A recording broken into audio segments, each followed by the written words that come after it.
Yes. Good morning, dear friends, fellow alumnus, ladies and gentlemen. We are already on the threshold of the third month of the third quarter, which we all sincerely hope will bring us good tidings. Despite unprecedented period, we managed to stay in touch with each other and create positive pathways for all in this group. For that, a big thanks for your faith and support. The festivities will provide a wonderful opportunity to reconnect with fellow entrepreneurs and explore the ways in which AABN continues to shape an exciting environment. As we move forward with strategic plans to ensure AABN's future, we will continue to invest in the vast potential inherent in collaboration among individuals of varying backgrounds, perspectives, and expertise. The AABN, as you all know, is an umbrella front of entrepreneurs from across the globe. It's gratifying to note that today's webinar is the 90th edition. No wonder we also got an awesome speaker with fresh perspectives on climate change and green innovation for cheerful environment. Let us extend a very warm welcome to our eminent speaker, Dr. K. Kathiresan, to this interactive business networking session. With the effects of climate change growing more apparent, innovation is expected to play a major role in enabling national and subnational decarbonization process. Recent developments present both private and public sectors with different technological approaches from low or non-carbon technologies to mitigate sources of greenhouse gases to carbon capture and storage innovations to address the consequences of global warming. Yet, the field of innovation studies and its broad range of approaches, including technology and innovation, management and innovation policy, has acknowledged that in addition to technological progress, addressing global challenges through innovation also involves organizational, social, and economic changes. Studies have shown that moving a novel technology from the lab to the living room consists of a complex co-evolving process among technology, regulations, infrastructure, and consumer behavior. Given that research is expected to help turning challenging problems into manageable solutions, this is an opportunity to reflect on past insights and cast lights on future research on climate change and innovation.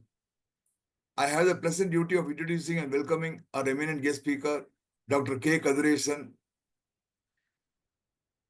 Dr. K. Kathiresan is a honorary professor of Annamalai University in Tamil Nadu. He was earlier the Dean and Director of the Center of Advanced Study in Marine Biology, which is first marine biological research center in India. He is one among the top 1% scientists in the world and is placed at the first position in India on the subject of marine biology and hydrobiology as declared by Stanford University. He has published more than 550 research papers. Dr. Kathiresan is a world-class scientist. He has documented over 5,000 biological species in mangrove wetlands. Two of his research papers are the best papers on mangroves in the world. He has guided 40 PhD and 22 MPhil degrees. He discovered a new mangrove species and named it after his university. He also raised mangrove forests in coastal Tamil Nadu and Pondicherry. The mangrove forests raised by him saved thousands of human lives during the 2004 tsunami. Being the national expert on mangrove wetlands, Dr. Kathiresan has served in many top-level committees such as National Biodiversity Authority, National Committee on Mangroves and Coral Reefs, Tamil Nadu State Wildlife Board, and district-level Wetland Committee. He also helped the Ministry of Environment and Forests, Government of India, to draft the guidelines for mangrove conservation and management. He also served as a mangrove expert to a World Bank project on promoting investments in nature-based solutions for coastal protection in the Sundarban. Currently, Dr. Kathiresan is a member of 3 top-level national committees under the Ministry of Environment, Forests and Climate Change, Government of India. He is also serving as a member in Tamil Nadu State-level Subcommittee on Mangroves and Coral Reefs for the past 18 years. He is presently the member of Mangrove Specialist Group in the International Union for Conservation of Nature. Currently, he is the Vice President of National Institute of Ecology, Jodhpur, and also Vice President of Mangrove Society of India, Goa. He has conducted many awareness and training programs for mangroves.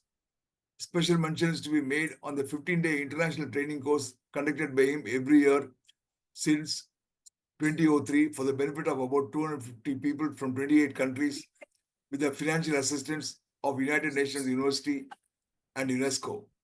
Dr. Kathiresan is the recipient of many awards. To cite a few, Tamil Nadu Scientist Award, International NAGA Award by World Fish Center, National Biotechnology, Associate by Department of Biotechnology, Government of India, and the elected fellow of National Institute of Ecology, Mangrove Society of India, and National Academy of Biological Sciences. He has visited over 18 countries, that is Singapore, Malaysia, Sri Lanka, United Arab Emirates, Philippines, Vietnam, Kenya, Australia, Thailand, Hong Kong, Japan, China, Senegal, Gambia, Nigeria, and Germany. With his diverse background, I'm sure today's gathering feels special because of his participation. And dear friends and entrepreneurs, I hope you enjoy the program and find it useful. Have a great webinar. Thank you. And over to you, Dr. Kathiresan.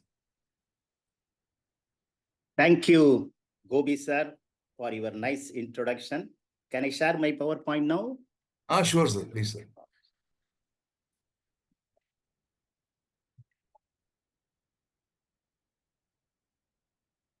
Is it clear to you? Yes, sir. Yes, sir. It is. Beautiful brothers, beautiful sisters, all of you are beautiful. So I am also beautiful. But the environment is not beautiful. So therefore, I am going to speak on climate change and green innovations for cheerful environment. My salubrious salutations to AABN for the remarkable work you are doing. 198 is the sessions you have organized and nicely recorded also. And I deem AABN is one among the best, because you are all Annamalayans. Annamalayans are always best. Annamalayans will excel anybody in the world. Annamalayans are more talented than anyone else on the earth. This is my personal view. And I like your organization because of your vision of giving back something to the alma mater, giving back something to the country. So this gratitude is a hallmark of your organization network. And I'm extremely happy to talk with you, discuss with you about an important topic. Am I audible? I'm audible. Yes, sir. Gobi sir, I want to ask you a question. Yes, sir. Life is a pain or pleasure? Life is a pain or pleasure? You tell me, what is your opinion? Pleasure, sir. Professor Murugappan, what is your opinion? Life is a pain or pleasure? Depends All right. on attitude, sir. That's assumption. Okay. As far as I am concerned, the life is pain. The life is full of pain. If you marry, you will pain. You will have pain. Oh, no. See, we are converting the pain into pleasure. And challenge into achievement. The efforts what we are taking is life. So the life is the efforts taken for converting pain into pleasure, challenge into achievement. Pain will always not result in pleasure. The pain will become pain. Pain will become pain. Finally, we get the pleasure.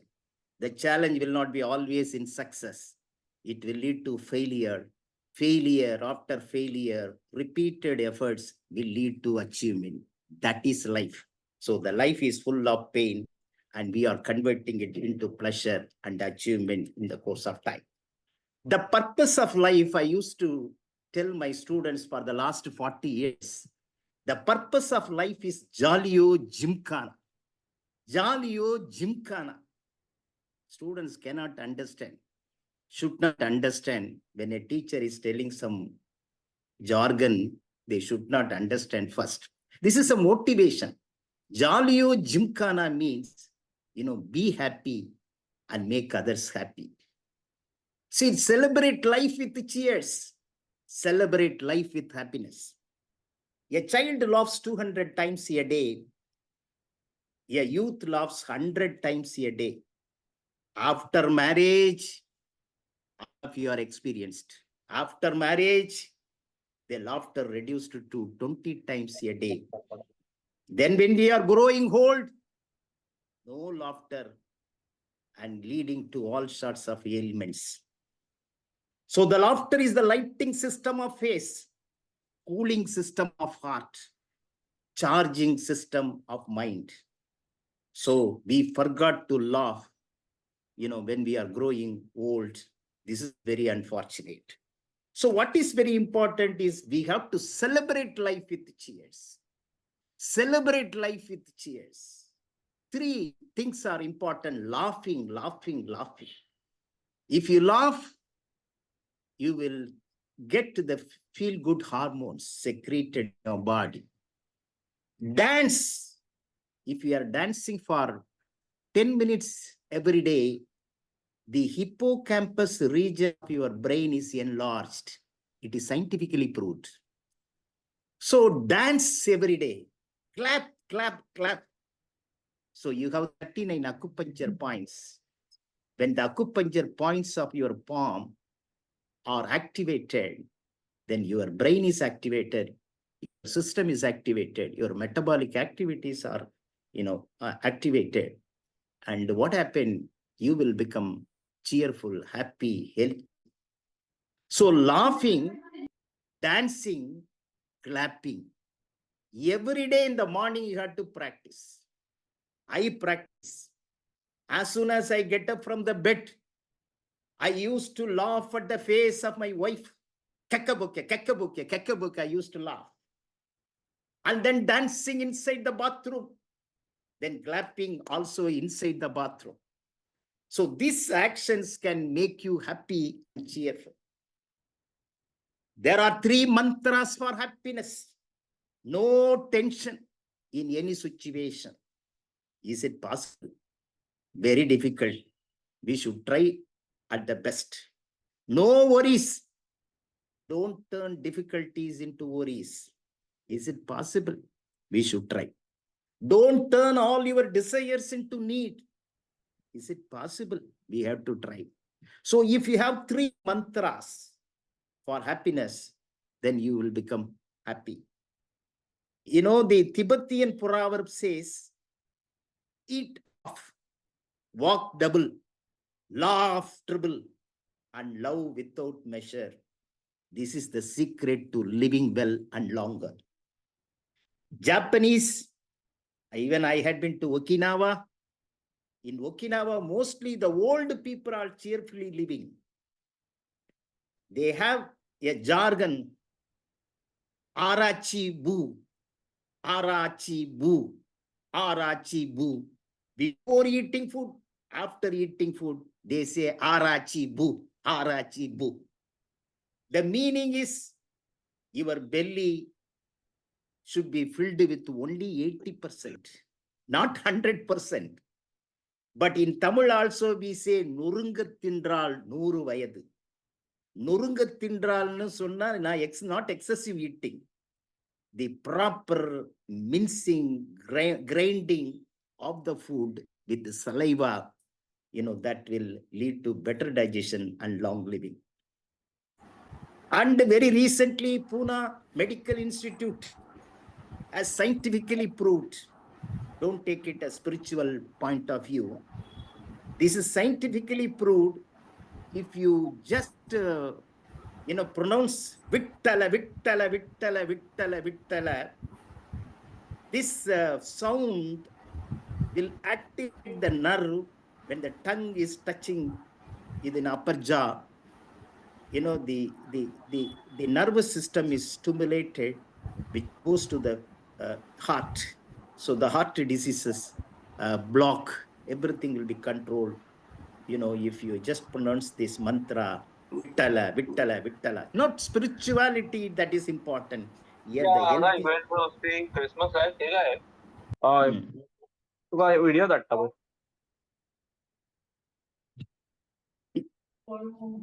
is it visible?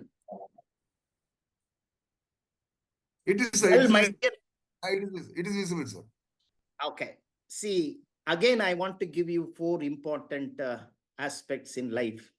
I told you, Jolly Jumkana, be happy by making others happy. The best happiness is being happy by making others happy. How to make others happy and being happy? There are 4 important, actions. One, appreciation. Appreciate others. Appreciate others. Appreciate others. I will say, Gobi sir, you are looking like Amitabh Bachchan. Appreciation. So if you appreciate, dopamine is synthesized. I used to appreciate my wife. You are more beautiful than Aishwarya Rai. That is a lie only. She also knows, I also know. But even then, that appreciation will secrete the hormone dopamine in my body, and also the person is appreciated. So the love others. So be affectionate with others. When you are affectionate with others, what will happen? The hormone oxytocin is synthesized. When the hormone oxytocin is synthesized, it's very healthy. You work, whatever work you do, work with joy, work with jolly, gymkhana, the hormone endorphin is synthesized. You help others if they are in crisis, the serotonin hormone is synthesized. So when 4 actions are carried out, when 4 hormones are synthesized, a person will be happy, the next person will become happy, and the whole environment will become cheerful. Appreciate, affectionate, and work with joy, help others. These are the 4 important, the actions we should carry out in life. My dear friends, my friend Emerito from Japan, he has found out the water has feelings. See, look at this picture. Before praying, the structure of the water molecules. After prayer, you see the structure of the water molecules becomes very beautiful. So the water molecular structure changes with the words and prayers. And for example, if you take water and you shout at water, I will kill you, water. I will kill you, water. Then if you observe the structure is ugly like this. At the same time, take the same water and say, I love you, my dear, darling water. I love you, water. Then you study the structure, then the structure will become so beautiful like this.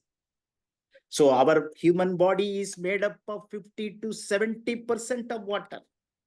So when the water has so much of trigger, vibrations, then we have to appreciate others. We should make others happy. This is very, very important. What is environment? Environment is where we all live. What is business development? It's business development is what we all do. Do we need environment? Do we need development? We need both. Environment is like mother, to be cared with love. Development is like wife, to be loved with care. How are we balancing these two is very, very important. We should strike a balance between environment and business development. So these two are very, very important. Environment is for better living. Development is also for better living. So both of them are very, very important. How we have to strike balance, that I am going to discuss with you. My dear friends, people say when you say environment, it should be clean and green. People say environment is green and clean, it should be. But I want to add one more characteristic feature. The environment should be clean, green, and cheerful, cheerful. This is very important.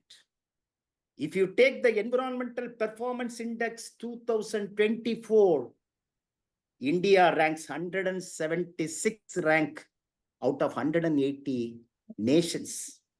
So in the environmental performance, India is at the bottom. India is at the bottom as far as environmental performance index is concerned. Is India clean? Our environment is not clean. India is 8th most polluted country. The worst polluted capital of the world is New Delhi, our New Delhi.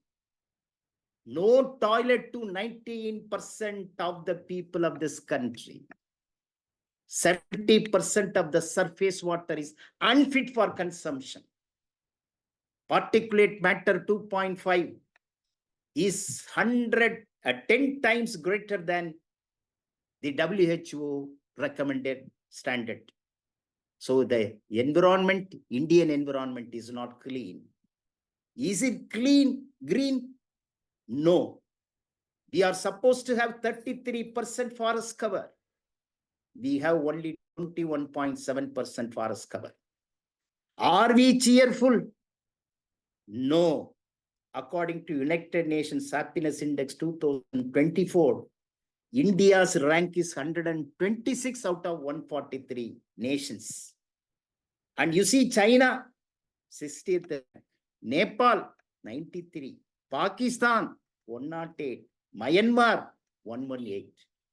All our neighboring countries are cheerful and happy, but India is not happy. India is not happy, according to UN Happiness Index 2024. Then what shall we do? We have to do something.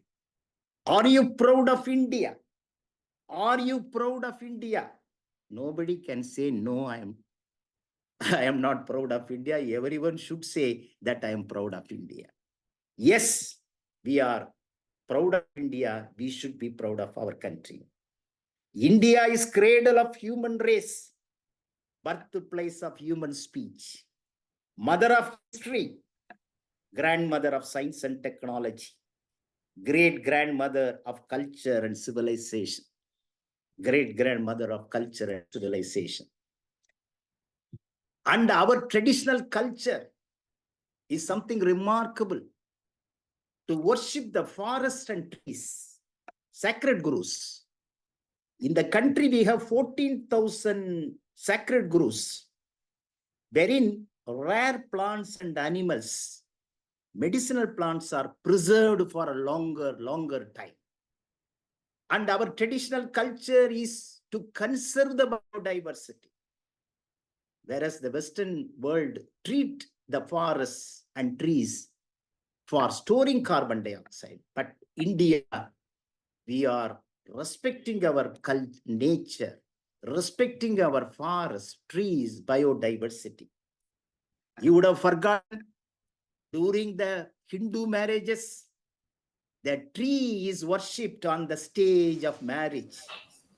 Then the tree is planted by the married couple.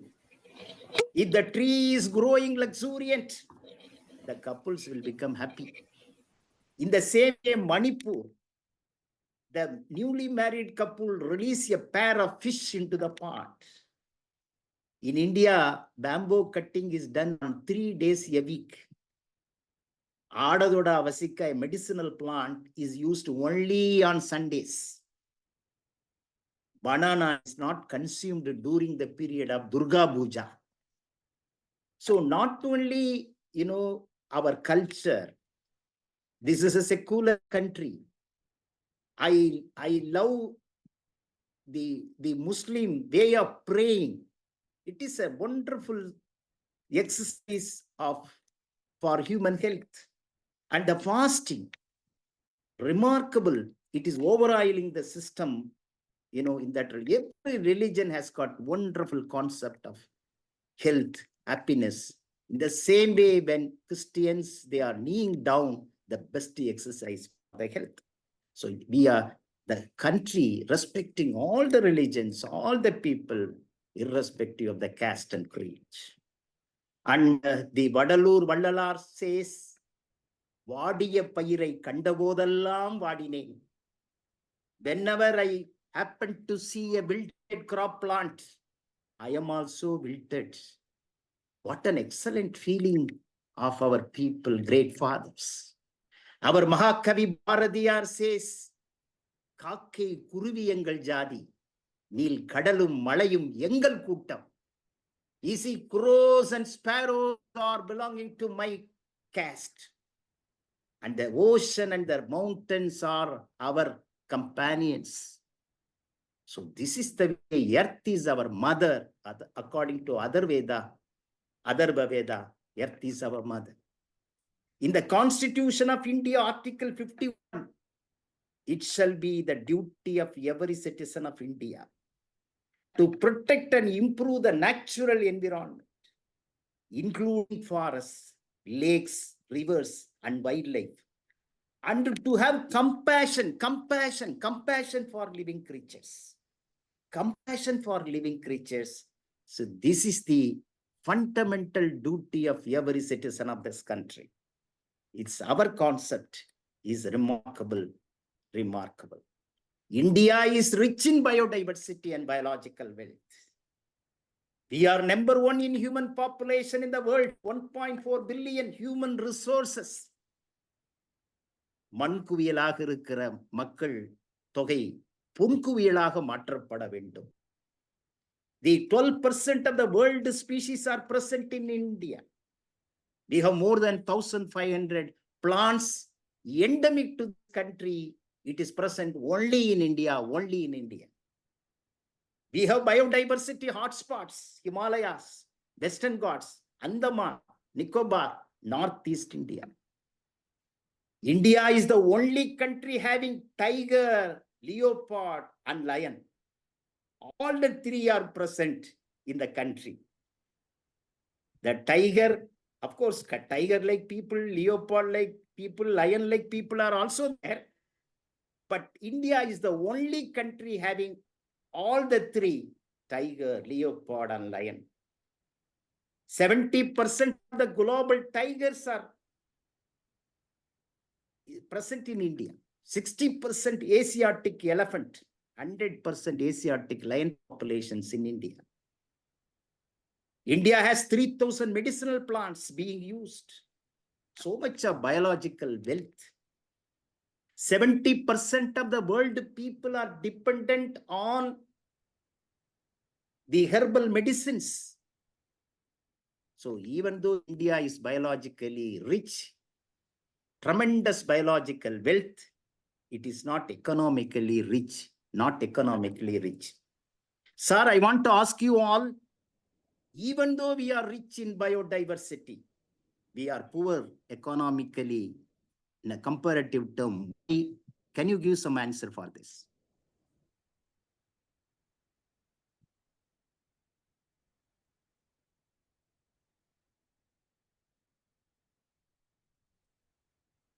Is my question clear?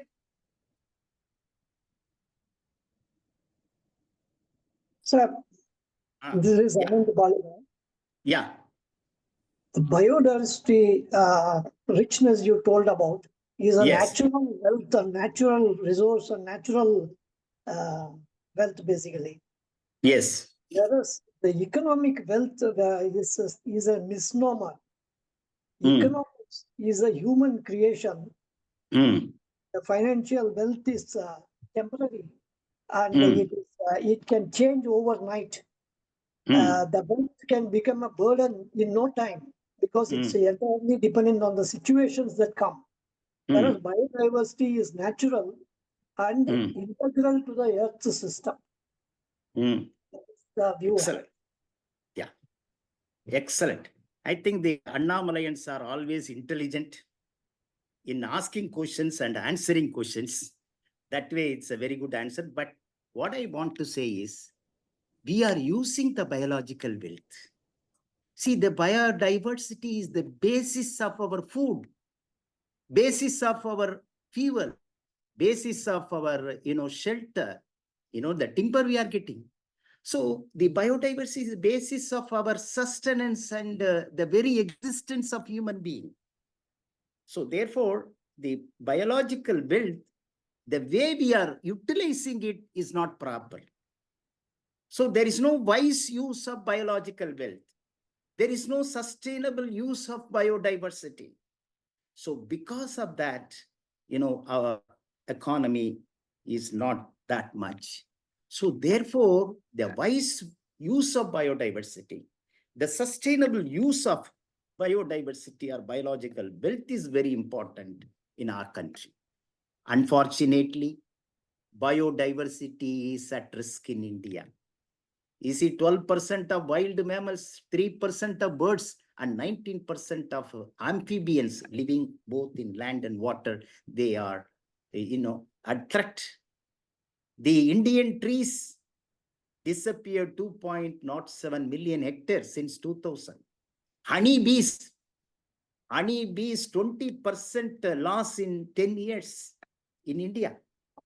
And 50 million hectares of our agricultural land is dependent on this pollinator bee. So honeybee is disappearing. See, our Bengaluru, carbon city of India, garden city of India, lost 88% of vegetation cover and 79% of water bodies within 50 years due to unplanned urbanization. Due to unplanned urbanization, our garden city of India, is lost its vegetation.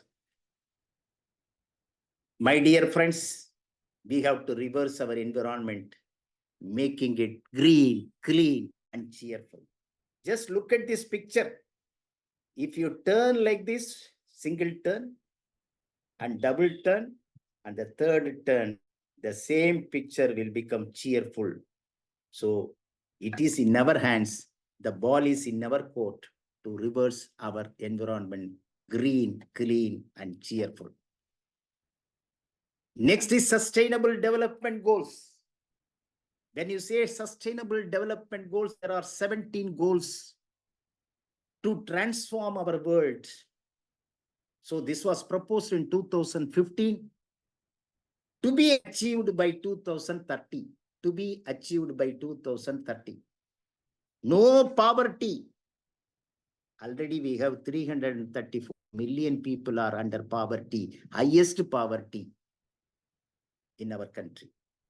Zero hunger, good health and well-being, quality education, gender equality, clean water and sanitation, affordable and clean energy, decent work and economic growth, industry, innovation and infrastructure, reduced inequalities, sustainable cities and communities, responsible consumption and production, climate action, life below water, life on land, peace, justice, and strong institution, partnership for the goal. So these are the 17 goals to transform our world for better tomorrow. It should be achieved by 2030. What is the position of our country? The rank is 121 out of 163 countries. So our country has not achieved the sustainable development goals, as expected.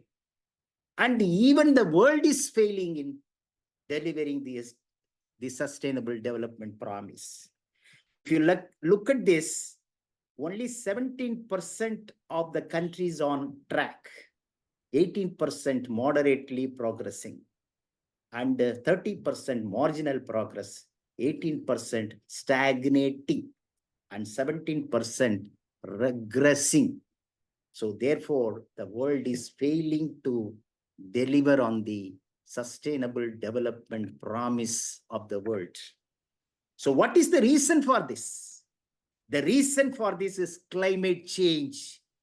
Climate change is a main reason for not able to achieve the sustainable development goal. And my dear friends, if you look at the temperature in the sun, it is 150 lakh degrees centigrade at the center of the sun. And nearer to the sun, Mercury, away from sun, Venus. So the Mercury is supposed to be very hot, but it is not so. The Venus is very hot. Even though the Venus is far away from the sun, the temperature is 420 degrees centigrade. The Mercury, even though it is closer to hot sun, it is 167 degrees centigrade. Why it is so? Even though Venus is away from sun, it is very, very hot. It is very, very hot. It is because of high levels of carbon dioxide in the atmosphere of the Venus. So who is the culprit for climate change? Carbon dioxide is the culprit for the climate change. The Earth maintained 280 ppm carbon dioxide. So the Earth maintained 280 parts per million carbon dioxide in the past.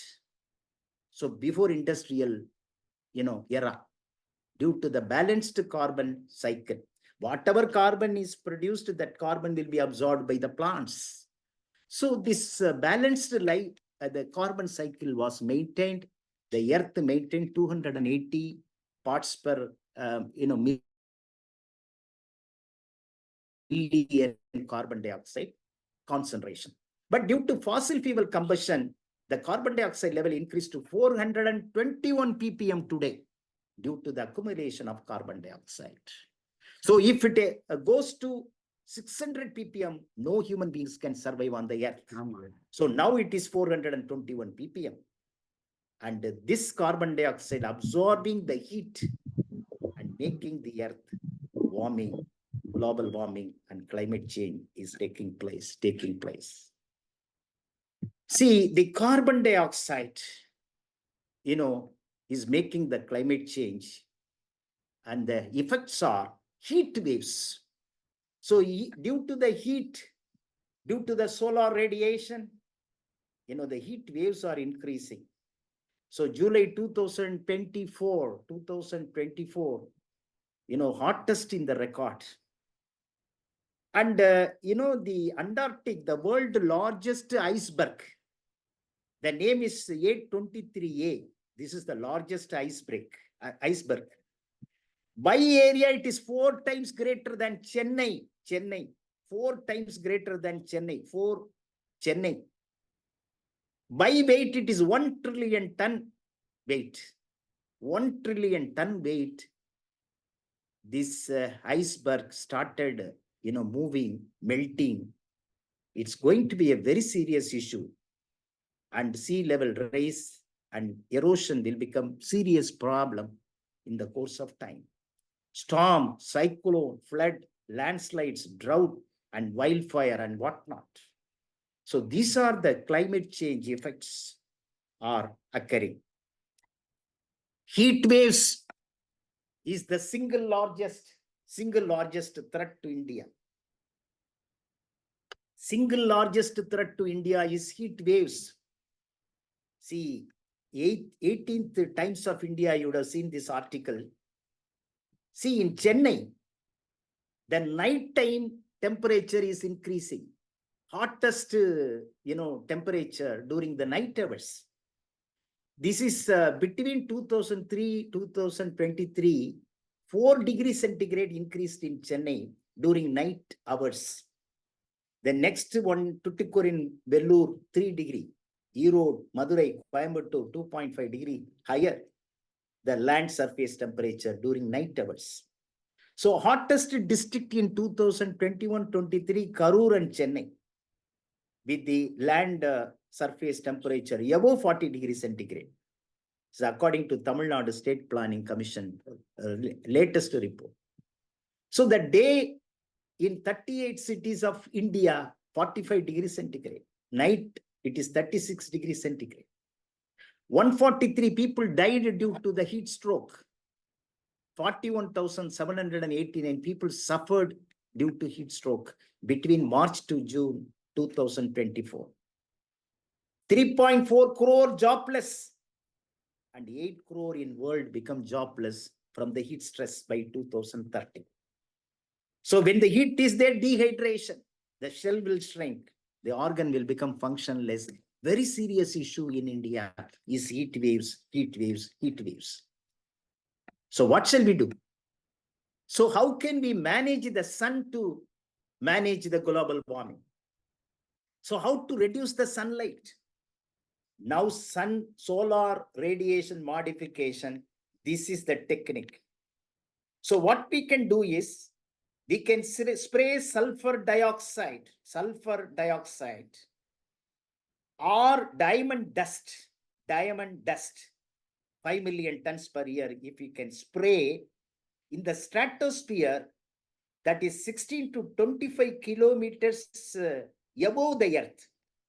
If you increase the scattering, scattering of this sulfur dioxide and dust, the diamond dust, then we can dim the sunlight, we can reduce the sunlight radiation, and we can reduce the heat. Can we do this?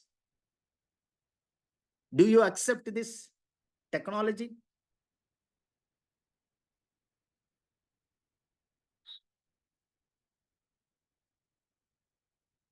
Okay, so I don't accept it because the sulfur dioxide, when it is sprayed, it will become sulfuric acid, acid rain problem will come. But diamond dust, I do not know. We have to do further experiment in this aspect. All right, not only the high heat in the drought, the cloud seeding can be done. This is the technique followed, cloud seeding. So in the cloud seeding, what can we do is, we can release the particles into the clouds, silver iodide, potassium iodide, dry ice, urea, table salt, lasers or electrical charges we can release in the cloud. So this will, attract the water drops, and the water will be condensed around these particles, and it will become heavier, and it will, precipitation will take place as rain or snow. So the cloud seeding is being done in UAE, United Arab Emirates, but leading to flooding problem in UAE. And they are doing this cloud seeding and then collecting water in the lakes. UAE, the water scarcity is severe. And most of the water is coming from the sea, It's desalination, they are doing it. So another serious issue is sea level rise and coastal flood. Sea level rise and coastal flood.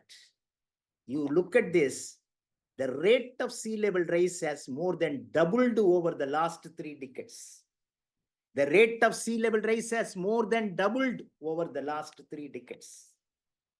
In addition, due to the indiscriminate extraction of groundwater, the earth axis tilted by 80 centimeter. So the earth axis tilted by 80 centimeter due to groundwater extraction. This has resulted in 0.61 centimeter sea level rise in the last 2 decades. India would lose about 1,500 square kilometer of land by 2050 due to coastal erosion. 80% of the coastal West Bengal eroded. 74% Puducherry coast eroded. 64% Kerala coast eroded. 45% Gujarat coast eroded. 43% Tamil Nadu coast is eroded. Chennai and Calcutta are at the risks of sea level rise. Chennai and Calcutta are at the risk of sea level rise. So here an innovative project is being carried out in Singapore. In Singapore, this is an innovative project. Singapore government collecting the solid waste materials, converting the solid waste into ash, and the ash is dumped in the ocean. And then mangrove plants are grown around this island. So the ash made out of solid waste is used to create islands along with mangroves in Sri Lanka. Even if the Sri Lanka, even in Singapore is going under the sea due to sea level rise, even if Singapore is going under the sea due to sea level rise, the people can be evacuated and they can colonize in these new artificially developed mangrove islands. Blue urbanization, an innovative program is going. 4 years before I visited this mangrove island, I was dancing on the mangrove island. It was so strong and wonderful, wonderful. This is an innovative program they have. In India, heat, I told you, is a serious problem. The heat leads to the cyclone 2.5% increase by 2030. And the heat is making the seawater to evaporate. The Arabian Sea is warming 3 times faster than global warming rate. So when the sea is evaporating, the moisture is collected in the Indo-Gangetic plain, and this will lead to the heavy rainfall and flood. So heat leads to flood and cyclone. At the same time, monsoon dependent is, we are dependent on monsoon for water. We are dependent on monsoon for agriculture. And unfortunately, El Nino is a climate phenomenon. El Nino, sudden increase in the ocean. That El Nino weakens the monsoon, leads to poor rainfall and drought. 29% of the land has more than 3 months of extreme drought every year. So these are the problems in this country. So the climate-induced resource depletion. So the climate, will induce the drought and flood, leading to the food scarcity. The drought leads to water scarcity. The water demand will be 2 times greater than supply by 2030. Then sea level rise leads to habitable land scarcity and the loss of land. All these things leading to competition for resources and social conflict. So it is expected globally 100 million will be pushed to poverty in 2030 by loss of agriculture and diseases. The climate change leads to health risks. So climate change affects the food to eat, water to drink, air to breathe. Malaria, dengue, diarrhea, cholera, cancer, malnutrition, chikungunya, mutton gunya, beef gunya, pork gunya, prawn gunya, fish gunya, all gunyas are coming up. It is because of the climate change issues. Our children are most affected, in the climate change health risks, because the global warming activate the viral particles, and the transmission of the viral particles and the viral diseases are going to be very serious issue in the years to come. Extreme weather events. India is the 5th most affected by extreme weather events. More than 1/3 of Indians are vulnerable to extreme weather events. Heat waves, cyclone, heavy rainfall, flood, landslides, drought, forest fire. And you see Wayanad, you cannot forget Wayanad, extreme rainfall triggered landslides that killed 167 people in 31st July 2024. According to the latest down-to-earth report, India experienced extreme weather events on 93% of the days in the first 9 months of this year, 2024. So 93% of the days in the first 9 months of the year 2024, India experienced the extreme weather events. And these extreme weather events killed thousands of people, affected millions of the crop area. A very serious issue is the extreme weather events. These extreme weather events leading to energy crisis, and the energy related activities are highly vulnerable to extreme weather events. For example, hike in price of oil and gas, the demand for air condition and shortage of power. Then water is required for thermal and hydro power stations, and the water shortage affects the cooling of these thermal and hydro power plants. And this extreme weather will affect and damage the wind turbines and solar panels. Climate change is a global emergency. We have to limit the temperature rise to 1.5 degrees centigrade. Now it is 1.35 degrees centigrade. Now it should not exceed 2 degrees centigrade, but 2.7 degree is now expected by 2100.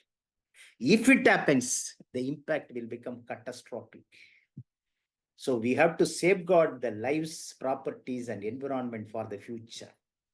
So where the net zero carbon dioxide emission by 2050, this is the vision of the world. The net zero carbon dioxide emission by 2050. This is the vision of our world. Vision of our world. And what is India's commitment to climate change? 35% reduction of carbon dioxide emission by 2030. 40% of energy from non-fossil fuel by 2030. Additional carbon sink of 3 billion tons of carbon dioxide through forest cover increase by 2030. We have to improve the energy efficiency in industry, transportation, and buildings, and the climate resilience in agriculture and water resources. And India, 18% of the world population India has, but India contributes just 5% to the global warming. India is emitting 2.5 tons of carbon dioxide per person per year, per capita emission. This is 3 times lower than the world average. India has changed the name of the ministry. Instead of Environment and Forests, changed to Ministry of Environment, Forests and Climate Change. The National Action Plan has been prepared involving 23 ministries. India has built up the global institutions on solar energy, disaster resilient infrastructure, biofuel, and things like that. And India's effort in climate action is rapid expansion of solar power, domestic manufacturing hub for solar panels, e-bus market, electric and hybrid vehicles. Now, the scooter, electric scooter released, and green hydrogen technology. So taking hydrogen from the water, 5 million tons per year by electrolysis of water. And these are the efforts taken by Government of India for climate action. The one important, effort is lifestyle change for environment. So this was announced by our Honorable Prime Minister in the COP26 meeting in Glasgow. To tackle the challenges of climate change, India has proposed this mission. Today, we are in the 7th position in the World Climate Performance Index. Even though in the Environmental Performance Index, we are at the bottom, in the Climate Performance Index, we are at the top. We should feel proud of that. And under the LIFE program, save energy, LED bulb, bicycle. Our Professor Murugappan, I like him very much. I love him so much because he used to come to the college, the department, only by bicycle. He is a role model to other people for saving energy and the environment. And public transport we have to use. And staircase, we should use staircase, not elevators. And switch off electrical appliances, when they are not in use. Air condition should not exceed 25 degrees centigrade. Defrost, refrigerated, often. Save water, rainwater harvest, turn off water tapes, and drip irrigation, and say no to single-use plastic, yellow cloth bags, earthen cups or glass tumblers, not plastics. Then reduce waste. No waste disposal to public places or water bodies. People are simply throwing the waste in the public places. That should be avoided. Donate old books and clothes to other people. Gardening using wastewater. Adopt sustainable food systems. Kitchen garden, locally available food items. Adopt healthy lifestyles. Organic products, yoga, meditation. Plant trees. So here, planting trees, I have my personal success story that I'm going to explain. My dear friends, I was NSS program officer for some time and interacted with the agriculture faculty, engineering faculty very much. Professor Ambalavana, Kanagasabhay of Civil Engineering, Mohan Kumar of Structural, Vairamanikam of Mathematics, Sendamarai Alamelu of Electrical. And these people, they were all working with me in the service activities. And we understood the youth power is mightier than any other power on the earth. The youth is not careless but careless. They are not useless but useless.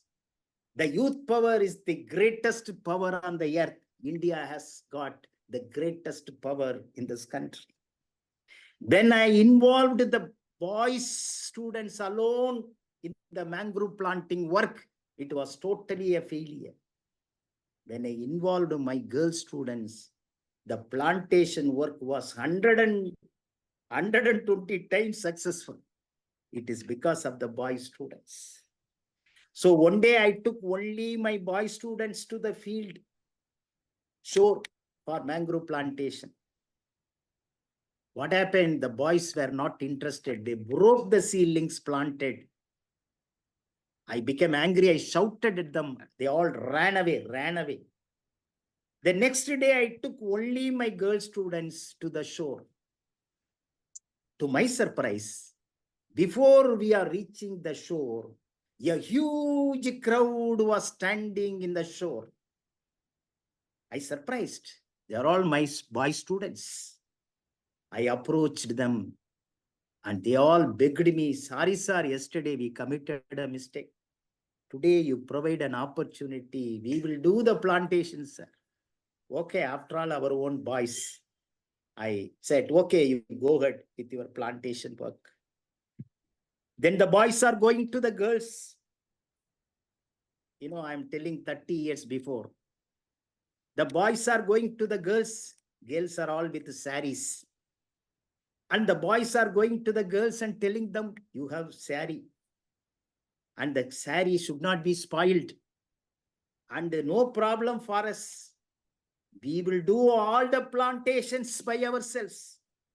You don't do any plantation. You simply stand on the shore. Look at us. Smile at us. Enough. We will do all the plantation work. But the girls are not listening to the boys. The girls are carrying the mangrove seedlings and giving it to the boys. And the boys standing in the sea water, jumping and catching hold of, not the plants, catching hold of the hands of the girl students. And then what happened? The bangles on those days making lot of sound. The boy is laughing, girl is laughing. The boy is laughing, crying with laughter. Girl is also crying with laughter. 1,000-watt current is passing from the eyes of boys. 2,000-watt current is passing from the eyes of the girls. There is a physical, chemical, magnetic, chemical, biological reactions between the boys and girls. I could not understand what is happening between boys and girls. Some force is happening between them. After all, whatever I didn't have this opportunity in those days. My teachers have not given this opportunity. Let my boys be happy. So every Saturday, Sunday, planting in Tamil Nadu coast and Pondicherry coast, started planting. And people, students who are not coming to the class also, 100% attendance in the field work of planting mangroves. So that is the way we planted mangroves. And tsunami came 2004, December 26. A great tragedy in the human history is the next to the world war is tsunami. See, thousands of people are simply washed away. You see one area without the mangroves, completely devastating effect. People were killed like anything. And you see, this is the boating jetty constructed in front of my marine biology department. You all would have visited. Is a long boating jetty. This is a site in 1990. See, my students, your engineering students and all involved in the plantation work before tsunami in 1990. You see, in 2004, after tsunami, that long boat jetty, the bridge was broken into pieces. The concrete structure was broken into pieces, but mangrove was not affected to a greater extent. And the people living behind the mangroves, lives were saved. Thousands of people's lives were saved, and the properties were saved. So the people rushed to my department, marine biology department in Parangipete, Porto Novo. Yes, frustrated in front of me and crying out. It is because of the mangrove forest developed by your students. Our lives were saved. Our children were saved. When they were crying out, I felt as if I got Nobel Prize for the love of my students, the effort of my students, involvement of my students in the nation building activities.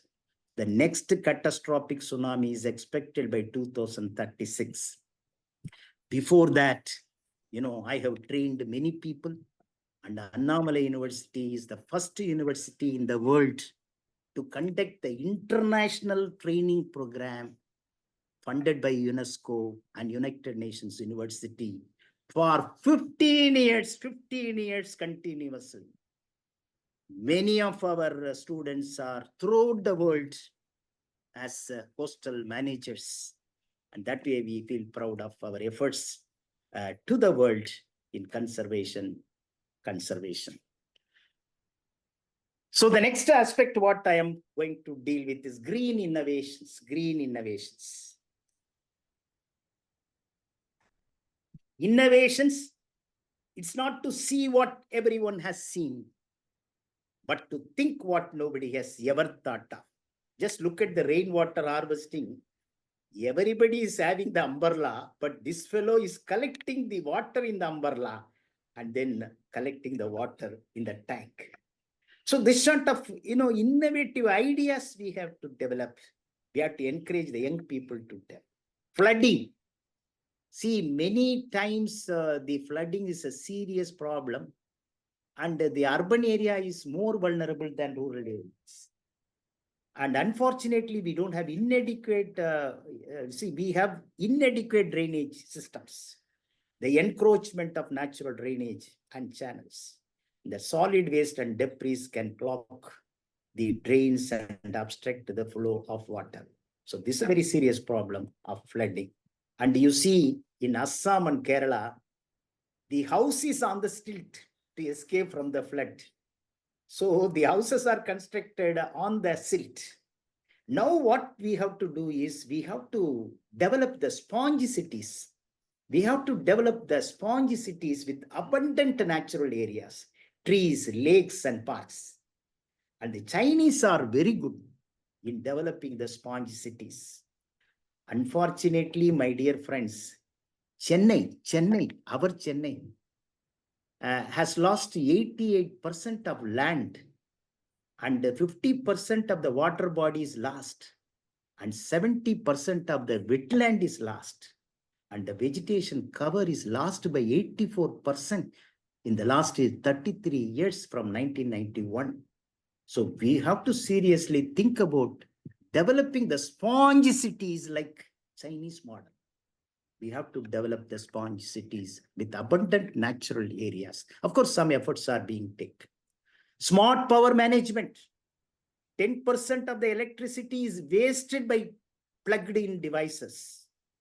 And artificial intelligence can help to save electricity by monitoring electricity consumption and usage of plugged-in devices. The LED lighting is a long lifespan, 30 years if used 4 hours per day, and 80% less energy it can consume, low maintenance cost. The lighting consumes 50% of our home's electricity, the higher safety, LED lightings. Then micro hydro power plants. So previously we used to construct dam, very big constructions. Now micro hydro power plants have come. So minimum construction, small constructions along or at the bottom of the rivers and canals. No harm to fishes. Of course, less harm to the fishes.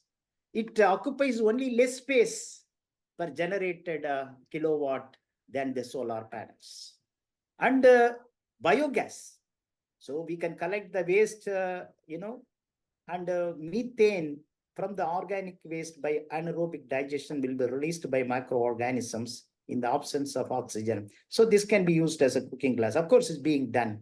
And the liquid can be used as a fertilizer for our garden. So this model, we should have in every houses, we should have this model, we should have it. Of course, some people are having it. Algae. In the algae, unfortunately, we are not focusing on this. Algae are very efficient in removing carbon dioxide from the atmosphere. We can develop more algal culture in the cities, in the suburban cities. And US company has come out with a hyper giant industry. It has come out with a box-shaped machine that can soak up carbon from atmosphere as the nectar of trees, algae they are growing.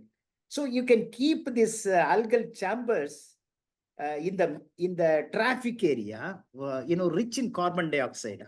In the traffic rich areas, we can install this, algal chambers.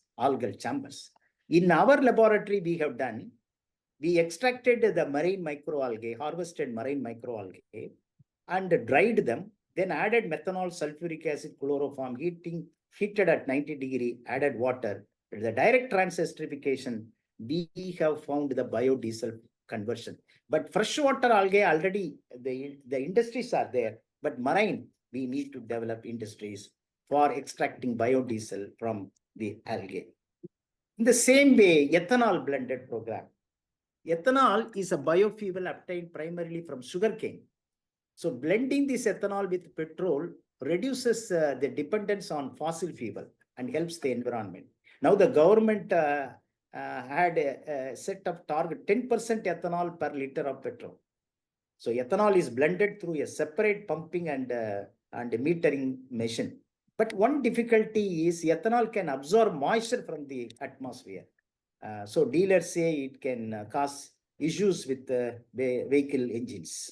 But India's target is 20% ethanol blending in petrol by 2025. So India will become the third largest market for ethanol after US and Brazil in the years to come. Then you see in those days, the girls used to attain puberty only after 14 years or 16 years. Now the newborn baby attaining puberty. Very young age, the girls, children are attaining the puberty. And about 80% of the human diseases are due to the water contamination. And the early puberty, male sterility, they are all due to the contaminated water with heavy metals and pesticides.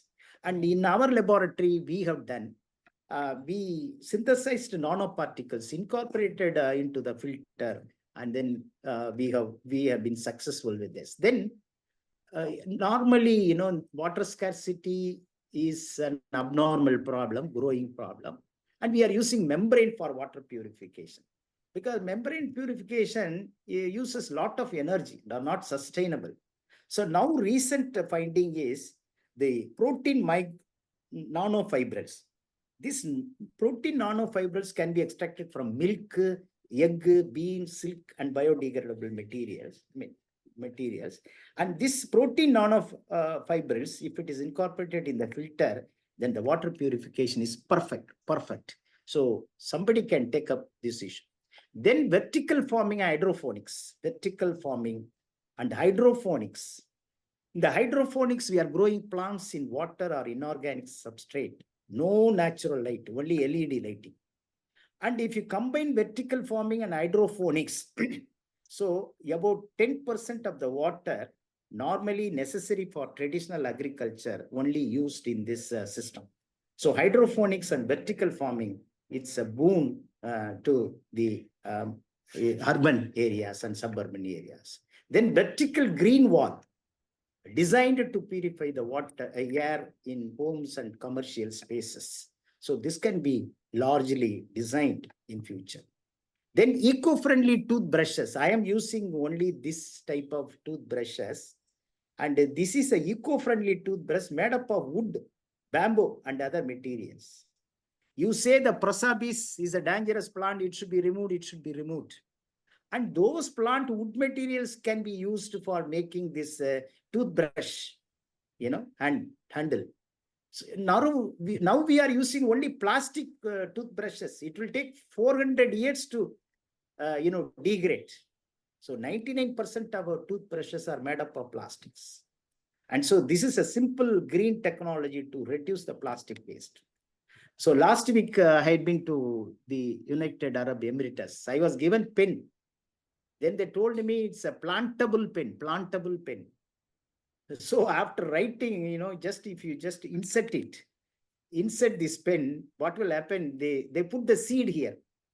The seed will grow, germinate, and the plant will come out. Now, in our country, we have the seed ball. See, the seeds coated with clay or the soil.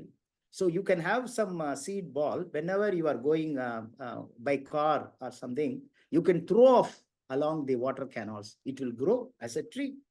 So therefore, this sort of service we can do it. And in the temple, you can see lot of flower waste. In Tirupati, I was told that the flower wastes are, converted into incense sticks and biodegradable packaging material like this. So this sort of technology, startups can be developed, temple flower waste into incense sticks and biodegradable packaging materials can be developed. India's food habits are the best. It can be replicated in other countries also to achieve the climate actions and climate goal. According to WWF, India, we have India Millet Mission. The India Millet Mission, the millets are highly adaptable to changing climate conditions, an excellent source of nutrition. So this is very, very important. And then India promotes legumes for protein source and plant-based meat. For example, see the vegan milks. So milk here is not from cow or buffalo. The milk is from vegetables. And plant. Gobi, anything? Then plant-based meat. See, plant-based meat, can be prepared in future. Then 50% of our fresh fruit and vegetables are spoiled and wasted. Lot of economic loss. So here, the fruit, vegetable, peel and seed can be crushed. A protective material can be prepared and applied to the fruit and the vegetables. This protective layer, can be used to the fresh produce to increase the natural shelf life of these vegetables. So in the same way, the ripening, when ethylene is released, then it is ripened. So if we can detect the release of the ethylene, we can immediately sell those materials, ripened materials in the market. So we can avoid the wastage and we can improve the business profit. Plastics. The plastic catchment is very interesting. Suppose if you are making the bubbles, if you make bubble, very simple, you can have a tube, a long tube with hole laid diagonally on the bottom of the water body. And then you can make a array of bubble. A bubble barrier can be developed. This bubble barrier, will collect the plastic waste, and plastic waste will come to the surface. So we can collect them very easily. And then after collecting the plastic waste, you can make them useful. By heating, you can convert the plastic into oil. 250 kg can be converted into 200 liter oil by simple heating. This oil can be used in boilers and generators with diesel. And I am very happy to say the plastics are used in making road in Chennai, Jambalingam Street. India's first plastic road is there. The first plastic road, the road constructed with plastics. So likewise, even the plastic should not be ignored. You see in Nagpur, nearer to Nagpur, they have constructed, a doctor has constructed a plastic house. How beautiful house it is. It's made of plastics. In Siachen, military houses are now made of plastics. You see the civil engineering students, what they do is, so they take the plastic, cut the top of it.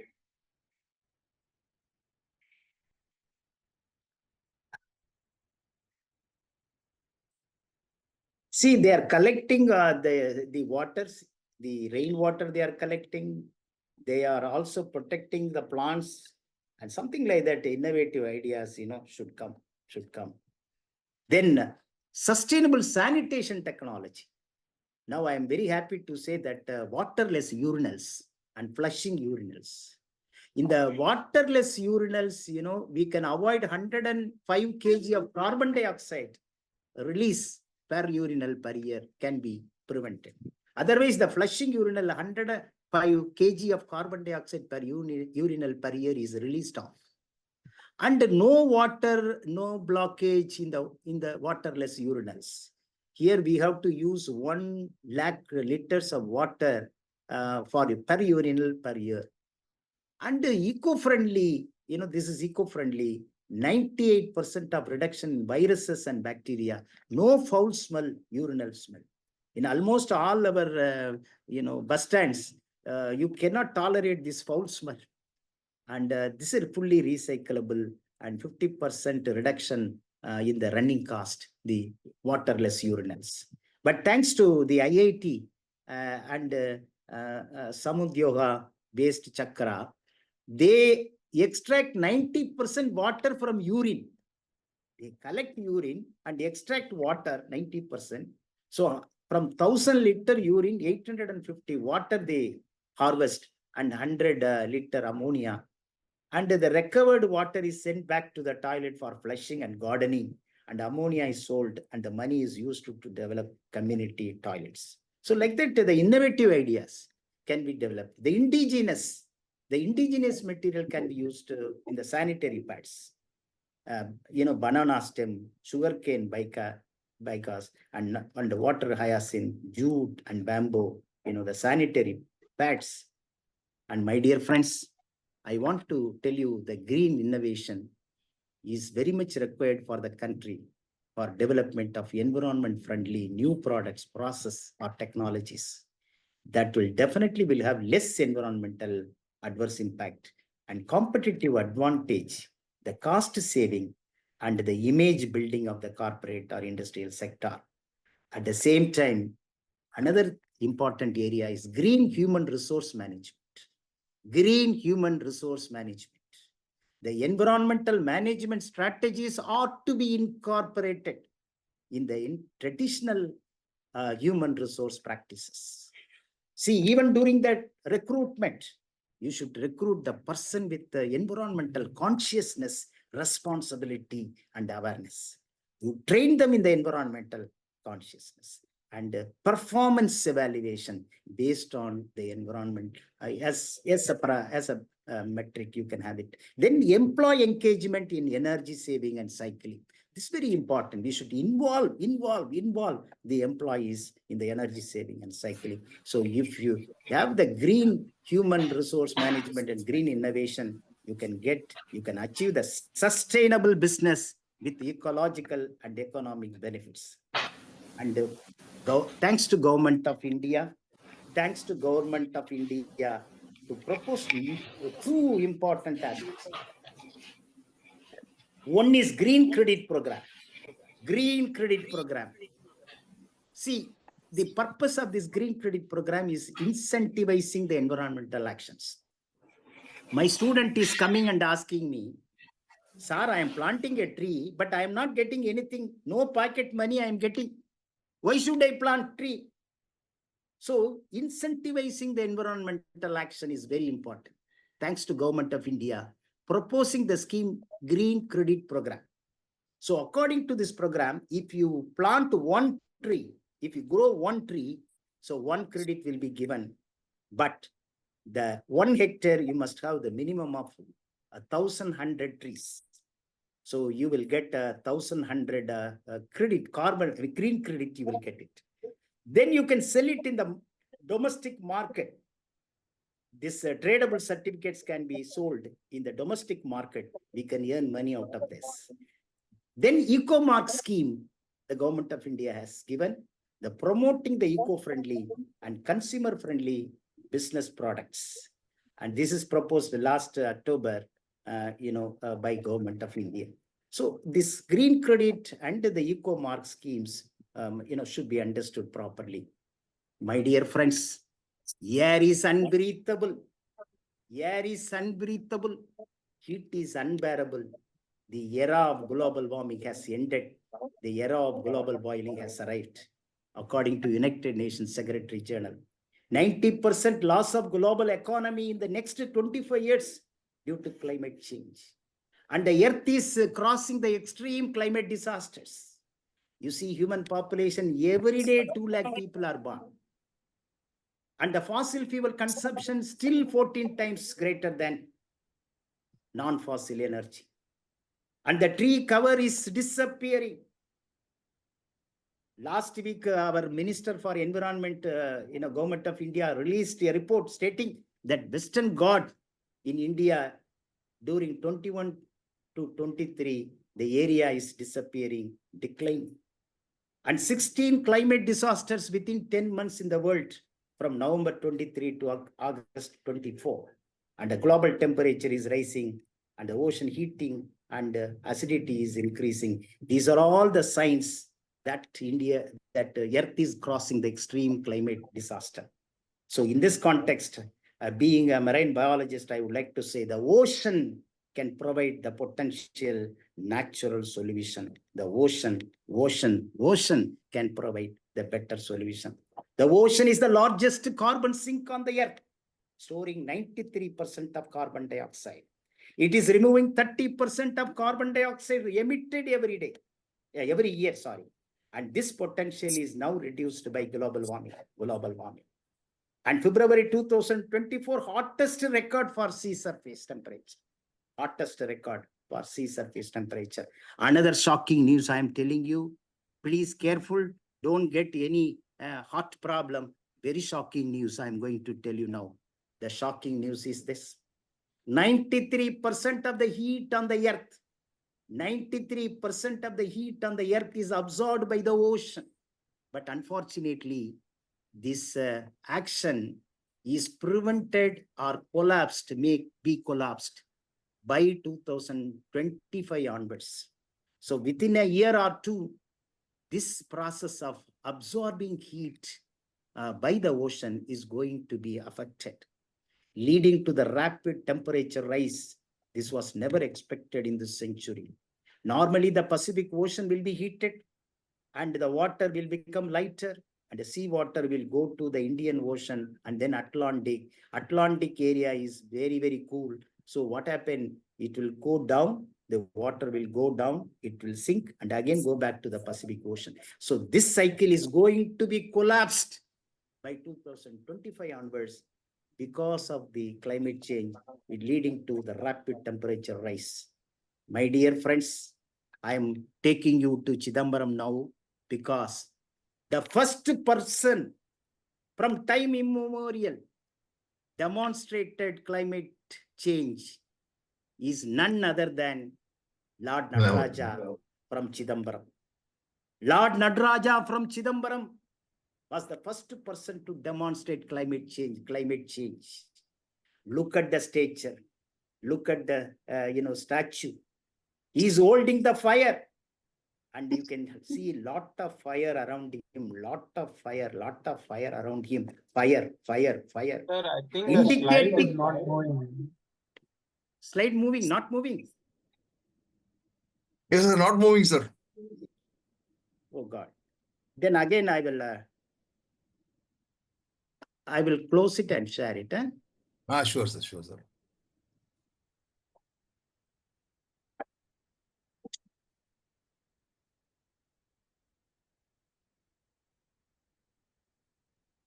Not moving for a long time or what? No. What is the last slide, sir? What is the last slide? Okay, fine.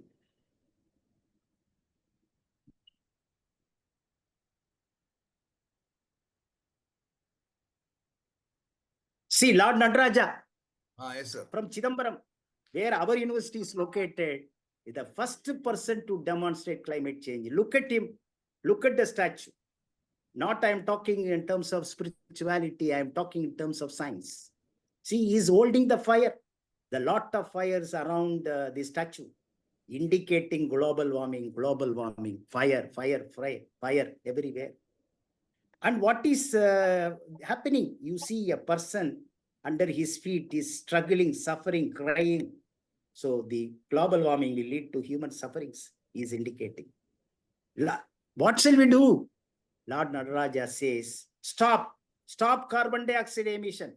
Stop carbon dioxide emission. Okay, Lord Nataraja, how to overcome the problem of climate change?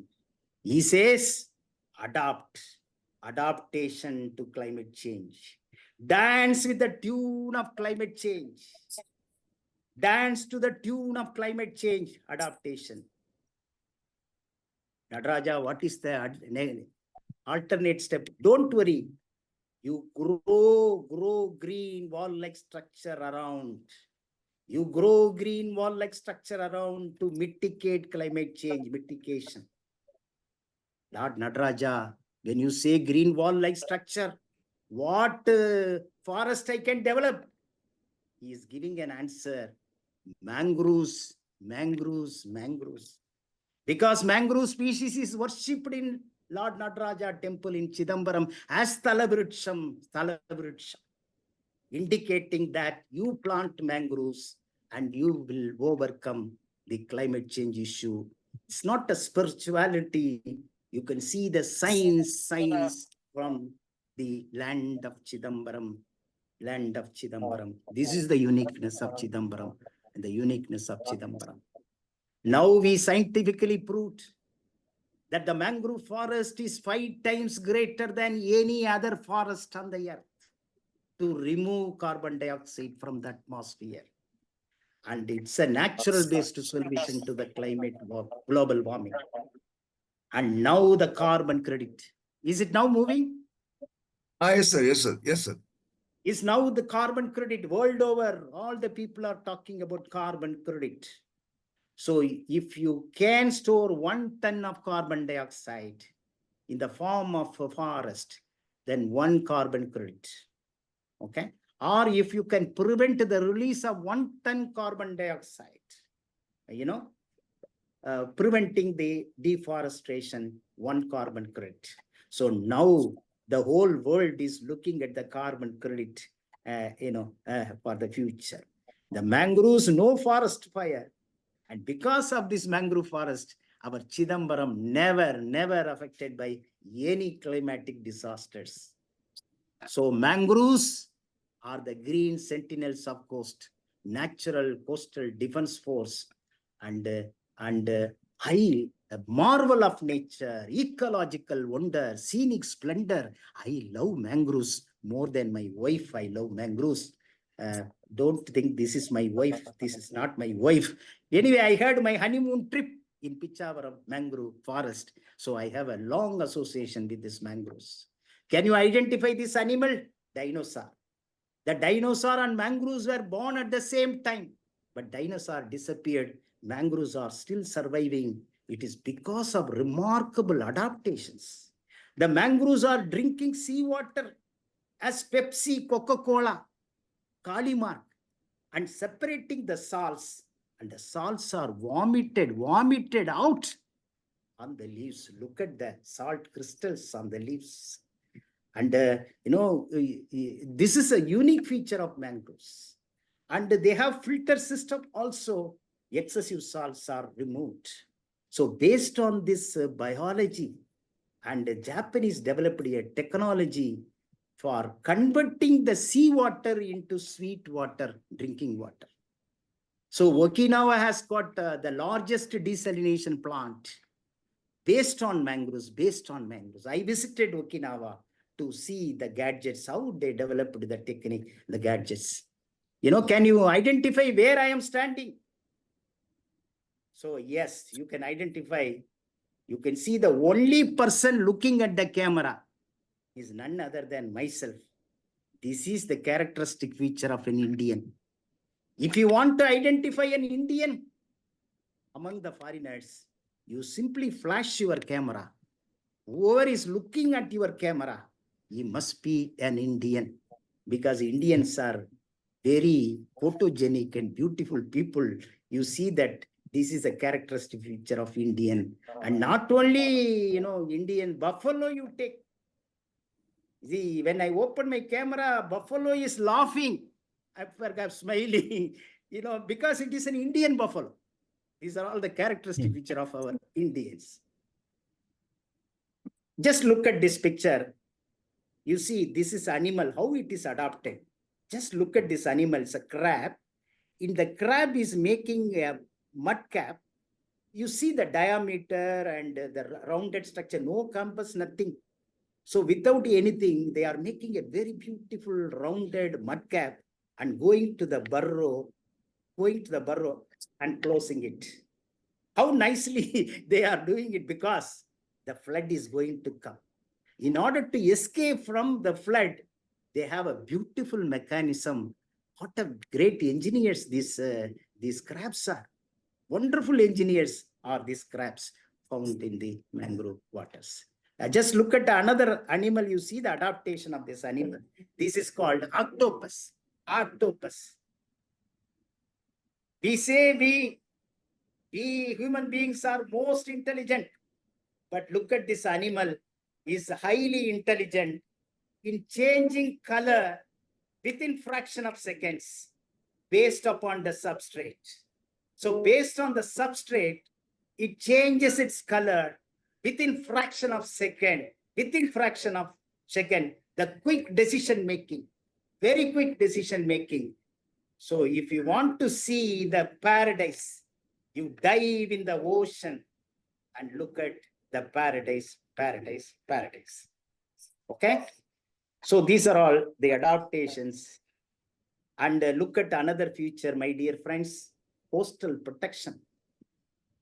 The mangroves are saving 15 million human lives and 65 billion properties annually from natural disasters.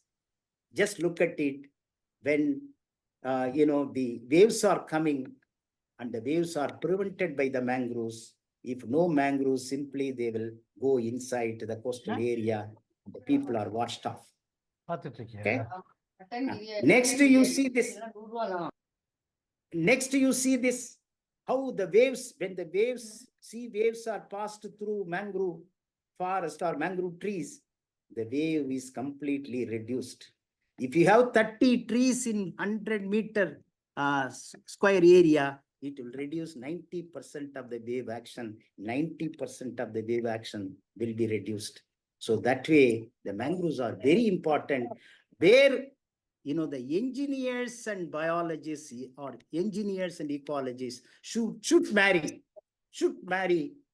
in coastal protection aspect. Coastal protection aspect of it. You see this is Vietnam. You have the sea wall, 100-meter mangrove intact for 50 years. If you don't have mangroves, it will be damaged by waves within 5 years. And the maintenance cost is very much low when you have mangroves and the seawall or the civil structure, seawall like structure. Can you identify this beautiful picture? Myself only. This is the most beautiful picture ever taken in my lifetime. What I have done, I have traveled all the mangroves of this country many times. I recorded 5,745 plant, animal species. The richest, highest record of biodiversity. No other countries in the world have recorded so many species to be present in the mangrove forests. India has so much biodiversity. I submitted this to Government of India for necessary action. I found a new species in Pichavaram mangrove forest. It's tall. Unlike me, I am very short. So I discovered this species and named after our university as Rhizopora Annamalayana. Even my wife asked me to give her name. I refused to give her name because my university is the source of my life. So gratitude, I have given the name of our university, Rhizopora Annamalayana. India is very unique to have Sundarbans. Sundarban is the largest single mangrove forest in the world. And it is the only mangrove tiger kingdom of the world. I just look at the tiger, how beautiful it is. Without going to beauty parlor, the tigers are present in Sundarbans and Sundarbans supporting the globally threatened wildlife. You see, India has world's largest nesting site of sea turtle, olive ridley turtle. And if the temperature is high, it will become female. Temperature is low, it will become male. And it will go to the sea. Without passport, visa, US dollars, it will go to Singapore, Malaysia, Thailand. After 60 to 65 years, it will attain the puberty, come back to the same place where it was born. It is like AABN people. They want to give back to the country and the alma mater, and I consider you as olive ridley turtle for your gratitude to the institution from where you are coming. And fisheries, no mangroves, no crab. No mangroves, no crab. No forest on land, no fish in the sea. That way, very helpful to the fishermen. And if you can grow mangroves, mangrove waters, you can grow oyster, clam, mussel, crab, fattening, finfish. In the floating cages, it can be done. Sea grasses, polychaete, ecotourism. We have wonderful ecotourism centers in mangroves. A world, we have 4,000 sites. It's a multi-billion-dollar industry. Even during night hours, night is there. And honey, 200 tons of honey in Sundarban is available. And in Gujarat, you have a swimming camel, Kari, swimming camel. A community called Maldari. It's totally dependent on this camel. Its camel is feeding only on mangrove leaves. It's wonderful economic activity. Now, finally, I want to say, if you grow 15 million hectare mangrove forest, okay, the investment required is 4 billion. So the economic benefit is 700 billion in terms of fishery resources and carbon sequestration. In addition, more business models can be developed. If you take a mangrove ecosystem or a forest system, business models can be developed for more financial return, like blue carbon, ecotourism, aquaculture, honey, medicine, timber, water purification. Because mangroves are converting the heavy metals into sulfides buried deep into the soil. the water can be purified. If it is polluted water, the mangroves can purify it. So there are a lot of promise opportunities for developing business models using this mangrove forest. No green, no life. No blue, no life. So you people are lovable, cheerful, powerful, helpful, resourceful, and you people are always great, and you will be ever rememberable. And let us have a vision to see, vigor to act, heart to care, Mother Nature. Be the best, best of the best, only best, all the best. My best wishes to all of you. Annamalai பல்கலைக்கழக முன்னாள் மாணவர்கள் பல்லாண்டு வாழ வேண்டும். எந்த நோய் நொடியும் இன்றி பல்லாண்டு வாழ நெஞ்சார வாழ்த்துகிறேன், வணங்குகிறேன். Thank you very much, Gobi, for the opportunity. Yes, sir. And your organization. Thank you very much. Thank you very much, sir. What a great session, sir. Very few people can express their passion for the subject and profession so effectively, and you are one of them. Thank you for that outstanding session, sir. We have a lot of takeaways from it, and we'll keep the floor open for question and answers now. Participants, you may please unmute and ask your questions, please. Yeah, good afternoon, sir. Good afternoon. Yes, sir. Myself, Janagiraman from Chidambaram, sir. Yes. Yes, sir. Actually, I joined in the time of 10:45 only. I joined. You are excellently. You are speaking, sir. You are speaking about, as per my my department as a medicine. You are speaking about the Panchabhuta Tattva, means near Nirpu, Katra, Agayam. The same is the body also functioning based on the Panchabhuta Tattva only. So you have to protect the water source and the pollution. Everything is very, very important. You have done an excellent job, sir. I'm very proud of you, sir. So we have to protect the environment and water. Then only our body will function based on the external environment, not on the inner environment. So as far as the Ayurveda or Siddha is concerned, we have to protect the source of the nature. That is very, very important. We are very proud of you, sir. Thank you very much, sir. Thank you. Thank you very much. Good morning, doctor. May I make a point? Please, sir, Yeah, please go. please. Yeah. So I am Dr. Jinnah. I'm an agriculture graduate from TNAU, MBA from IIM Ahmedabad and PhD from TNAU. I was a chief general manager in NABARD. Professor, kudos to you. Thank you. Kudos to you. I mean, you made the session so interesting. And it is, it's a really, I was so, impressed by your lecture, from marine biologist to a mangrove specialist. International mangrove business.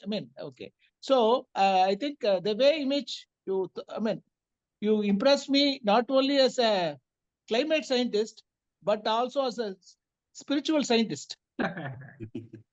Okay. Let me, when you quoted about the doctor, our poet Bharati, divine poet Bharati, Kakai Kuruvi Engal Jadi, Veru Kadalum Malayum Engal Kuttam. Okay. He was talking none other than the Advaita theory of Hinduism. Correct. You were talking about the namaz or this thing of Muslims, which is actually half of the Surya Namaskar. Okay. Correct. So all religions, it's all this thing, it all dependent upon worship of the nature first. Worship of the nature first. Okay, that is one. Correct. Doctor, see, what I'm worried is, see, I was also involved during my journey in NABARD, 40 years journey. I had been to a number of countries, Asia, Africa, Europe and America and all that. And I was also involved with the Green Climate Fund, and the National Climate Change Adaptation Fund, where NABARD is an entity, national implementing entity. Okay. We had funded many of the projects to the government of India, government of Tamil Nadu, and also quite a few other organizations. Okay. Now, certain things, you have said a few things, like 93% is absorbed by the ocean now. Okay. The heat radiation, sun radiation. By 2025, I think that absorbing capacity will be greatly reduced. This is the first time I come to know, which is a very, shocker to me, number one. Number two is, you were also talking about, what, fortunately, once when we launched some 30 crores project, grant project to Government of India, a Ministry of Environment and Forest in Thoothukudi, where Vedanta had established a factory. The Vedanta effluents has largely, they've affected the fishermen's lives. Okay, by actually the breeding habitations of the fish, especially the coral reefs, have been totally, destroyed. Okay, we had funded them some 25 crores grant, very, very small grant, 25 crores grant under the NSEF. So there are certain things, no, and today, if you see them, all coral reef are back to the, they're all, living again. Yeah. We're living again. I very nicely said, I have also an opportunity, though not like you, I had been to opportunity to visit mangroves of West Bengal, Odisha, Andamans, and also in our own Tamil Nadu. And we have proposed a 380 crores project for mango restoration to the Department of Environment and Forest, adjoining, Chennai, where urbanization is largely taking place, which is in the Department of Environment. So you were, finally you said there is an investment of, we have to create 15 million hectares of mangrove forest. Yeah. Create or recreate or conserve, whatever it is. Okay. So, which means $4 billion of investments required, which will give you 700 billion of this thing. Okay. Yeah, correct. So, first thing is what we must realizing is by preserving environment or conserving environment, we are conserving ourselves and our generations. Sustainability. Sustainability. Okay, down the generation. So, this is a very Herculean task. What I see is corporates, unless it is a bankable project or fundable project, they may not be interested. How do we do that? Okay. One way is to, it's only a small suggestion, humble suggestion to you, professor, a learned professor, is that now, fortunately, we have a very good ecosystem in the Tamil Nadu. As far as Tamil Nadu is concerned, I am also worried about the mangroves, depletion of mangroves, and also the water future of Tamil Nadu. 96% of the water, surface water is totally exploited. We don't have any river excepting Jivanadi, excepting Tamarabarni. Okay. Correct. And 78% of the groundwater is totally, both of the blocks are either dark or overexploited. Okay. This is the water future is another area where we have to. Okay. Now, I've been talking to our good friends, Dr. Senthil Kumar, who is the Secretary, Environment now, the Government of India, and Dr. Geeta Lakshmi, and Mr. Anand, who is the current Chief General Manager of NABARD in Chennai. All three happen to be my 7-8 years junior to me and they're good friends. Okay. And Dr. Geeta Lakshmi also is a agrometeorologist, climate scientist. Okay. She understands your this thing. Okay. So why don't we have some kind of a, policy seminar where we can take it forward in such a, take it forward where we can involve not only national institutions, Government of India, Government of Tamil Nadu, NABARD and all that, but also international institutions like GIZ. Correct. GIZ, WRI, World Research Institute, WRI. etc. So that resources can be found and that can be a roadmap to take it further. This is my. Thank you, Professor. Thank you. For an exciting lecture, we will be remembering. We will be remembering you forever. One of these days, I'll try to drop in. Are you in Chidambaram? Yes. Yes. Okay. One of these days, I'll try to drop in, Doctor. Okay. Thank you so much. Thank you so much. Yes. Okay. Thank you very much. And in addition, Global Mangrove Alliance, they have a lot of money. And we have to make use of it. Yeah. So being IUC and Mangrove Specialist Group member representing the country, so there are a lot of opportunities are there for the coastal vegetation and something like that. Thank you. Thank Hi, you. good Thank you very afternoon, much. sir. Good afternoon, ma. Good afternoon. All right, so it was an appreciating and inspiring session, trust me, because the way you presented and also the presentation, the way you have created, it's something beyond anyone can expect. So thanks for this, and also thanks that you made us realize about the climate change and environmental changes, the way we are already suffering. And thanks for that. So is it possible to share a presentation, please? Why not? Why not? Knowledge. Trupti, I'll share it to you. Trupti, I'll share it. Yes, All knowledge is to be right. shared. Okay. Sure, sir. Thanks a lot.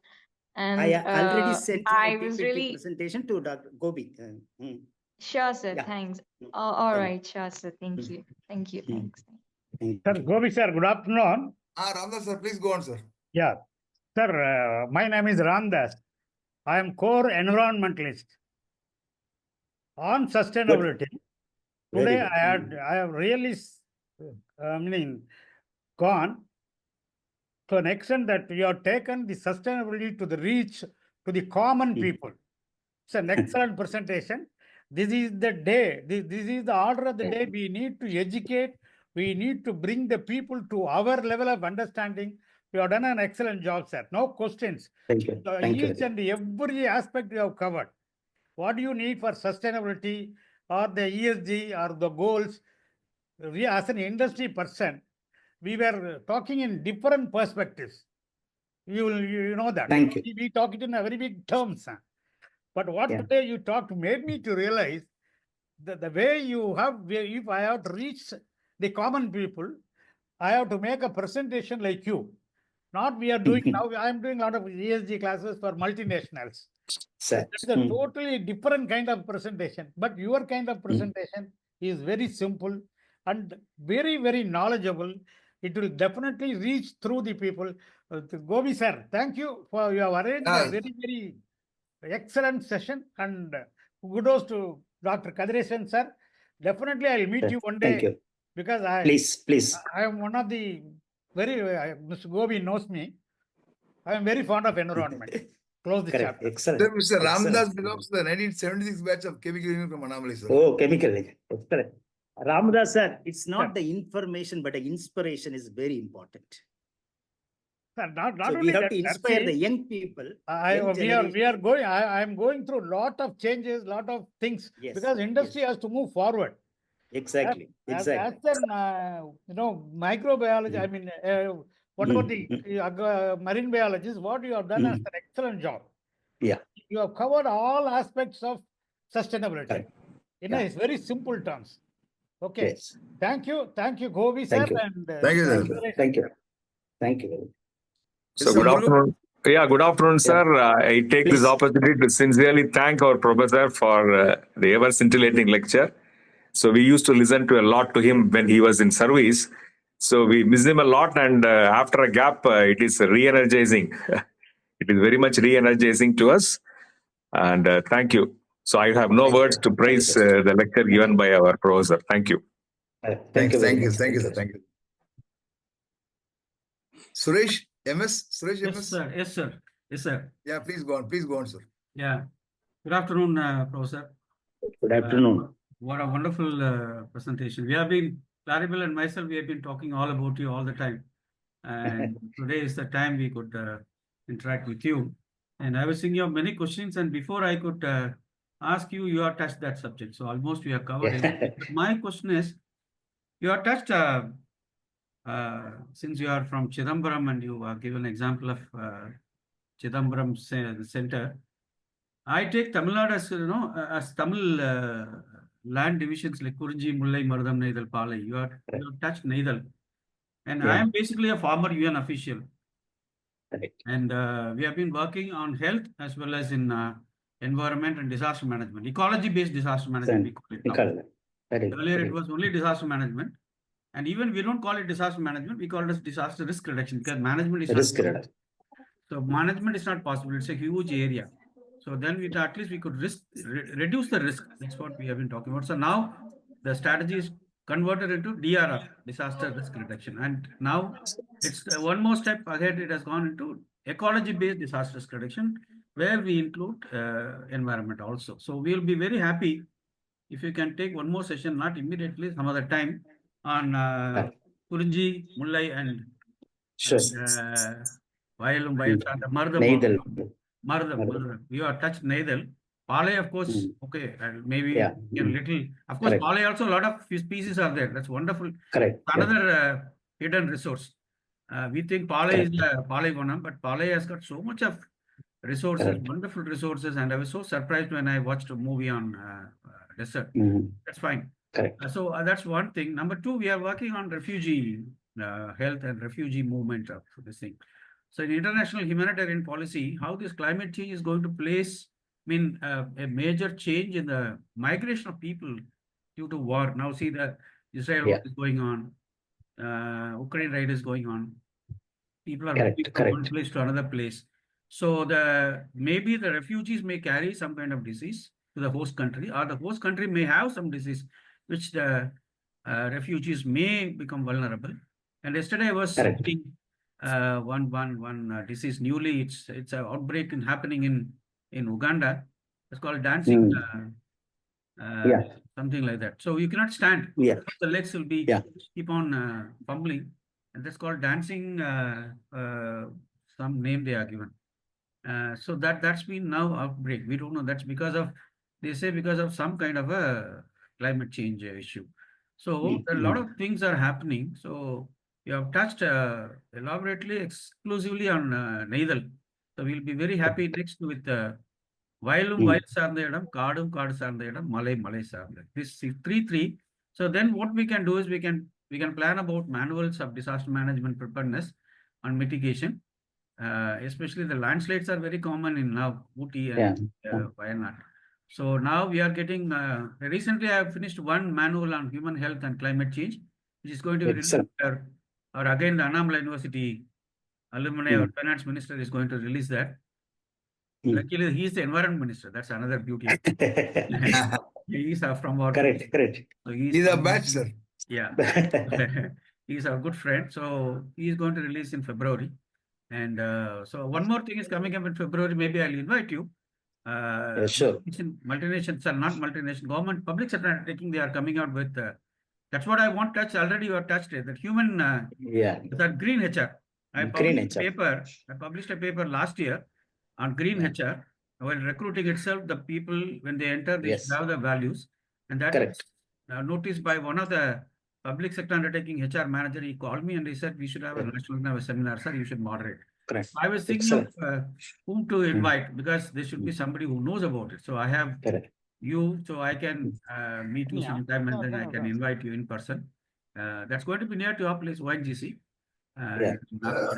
So we are planning for it. So it was an excellent presentation. So these two things we did. One is Tamil Nadu and this land division wise preparedness. Another one is the globally the refugee movement based on the climate change, how it is going to be, the migrations will be. So what is the policy? So something like that. So wonderful, Professor. Thank you so much. Excellent. Very nice of you. Very nice of you. Taufik. Sir, hello, sir. Yeah, Taufik, go on. Yes.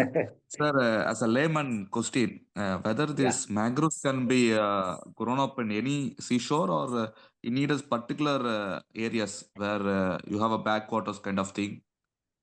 It's a very important question to be asked. The mangroves are growing in the river mouth area where the mud is present. The mud is required. If it is sandy area, it is very difficult for the mangroves to thrive.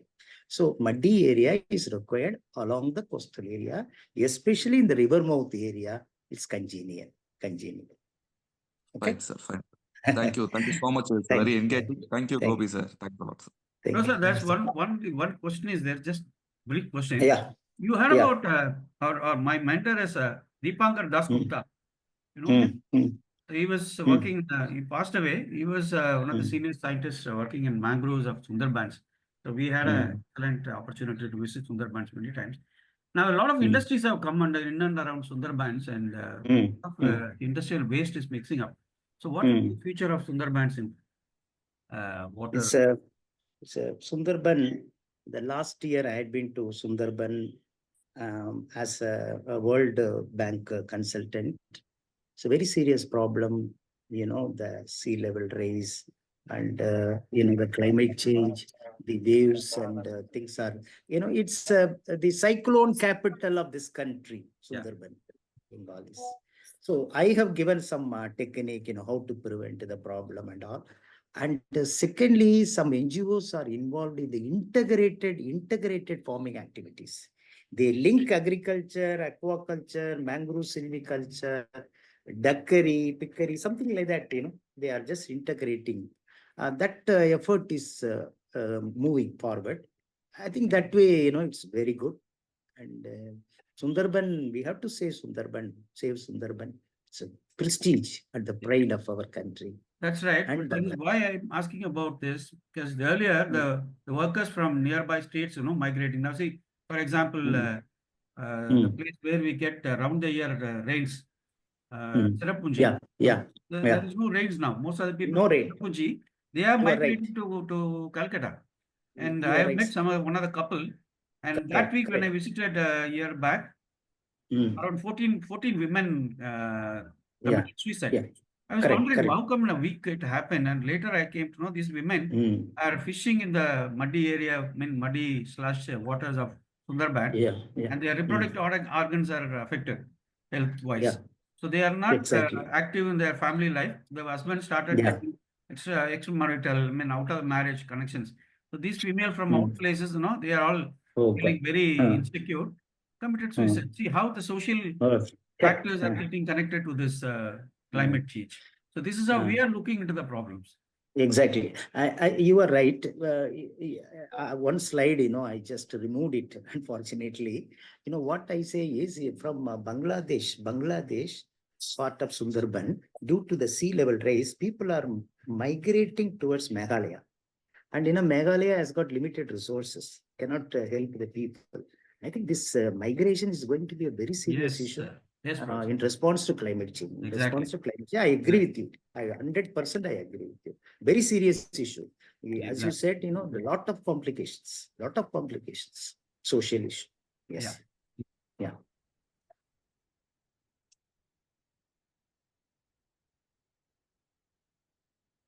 Claribel, would you like to add?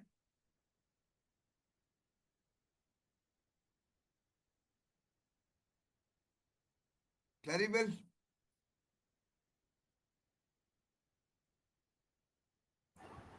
Am I audible? Am I Yes, sir. audible? Please go on, sir. Please go on, sir. Yes. I have one clarification that you have an excellent presentation. I have one thing. Tamil Nadu have very long coastal line. What is the percentage of this the potential area we can go for mangroves? Actually, in Tamil Nadu, we have an extensive coastal area. Even then, the area of mangrove is not that much, around 45 square kilometer only. The largest one in Muthupet, followed by our Pichavaram. There are other places, they are scattered. Once upon a time, from Marakanam to Karikal, there was an extensive thick mangrove vegetation. It is reported in the ministry report also. So it's all broken into pieces. The patchy occurrence of mangroves. Only thing we have to interconnect them in future in a big way. We have to make it.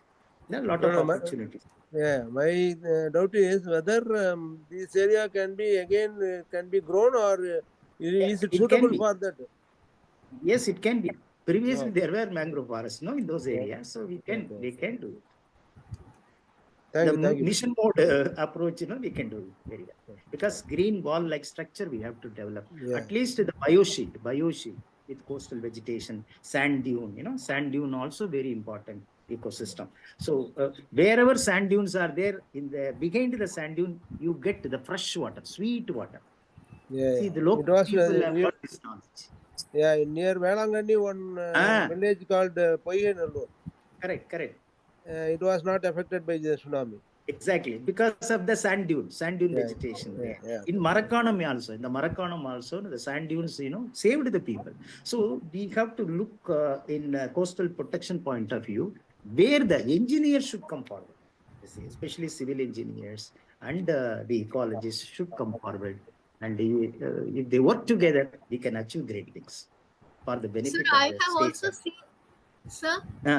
I have also seen a few artificial sand dunes being developed at Kanyakumari region in Sanguturai. Yes. Sand dunes. Yeah, you are right. Yeah. more such sand dune, wherever it is required, it can be developed. Yes, it can sir. be established. Yeah.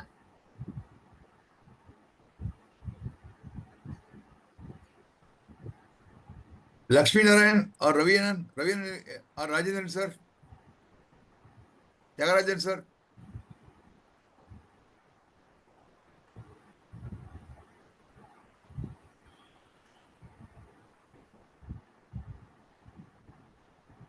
Thank you Hello. so much, sir. It was an excellent Yeah. presentation. Yeah. Thank you, sir. Thank you. Thank you very much. Thank you. Raviana, you're trying to say something? Hi, this is Rajendra Sapre from Hi. Pune. Yeah. I think a lot learned in today's session, especially about the mangroves. I have seen them along this along the Mumbai coast, actually the suburbs like Borivali and all that. But the importance of those and how those could be restored, that part actually I appreciated a lot in your presentation, sir. Thank you very much. You see, Maharashtrian model of mangrove conservation is the wonderful model in the world. Even the Chinese are coming and copying our model, Maharashtrian model of mangrove conservation. They formed a cell, mangrove cell, and the 2% of the project clearance amount will come to the mangrove cell. Whatever the wildlife project or something like that, 2% will come to mangrove cell. That is deposited in the bank, fixed deposit. Whatever money is coming as interest is being used by the cell. They are not at all dependent on the government for finance. Totally independent, conserving mangroves in a better way. That's a great thing. That model is being followed by other states also now. I'm very happy to say that. And mangrove cover is increasing in Maharashtra. That's a really wonderful effect. Because of my friend Vasudevan IFS, he did remarkable work in Maharashtra. Okay. Yeah. So, may I ask which specific coasts or which places are the best examples? Yeah, excellent area, the Odisha coastal area, there is one small island called Kali Banjdia, very small island, 950 hectares or something like that. Almost all the mangrove species are present there. See, fantastic. Wow. In a small place, so much of diversity. So when I was a National Mangrove Committee member, Government of India, I recommended that area to be protected as a mangrove genetic resource center. The government did. It is being preserved. That's a wonderful area. Wonderful. We have the largest nesting site for sea turtle. In Gagirmada coast. Right. Now, yes, Abdul Kalam coast, it is now renamed. Beautiful. You see, we have wonderful natural resources. We should feel proud of our country because of the natural. True, sir. Only thing in our young people, should be inculcated. They should feel proud of this country and the resources we have. Yeah. Yeah, that's very important. Great. Actually, I just remember when I was in 11th standard, that time our biology professor had taken us to these beaches to show us the diversity out there, actually, as to how this entire ecosystem works. Yeah. Which is, unless somebody explains that on the field, it is difficult to appreciate, actually. Exactly. Yeah. You are right. You are right.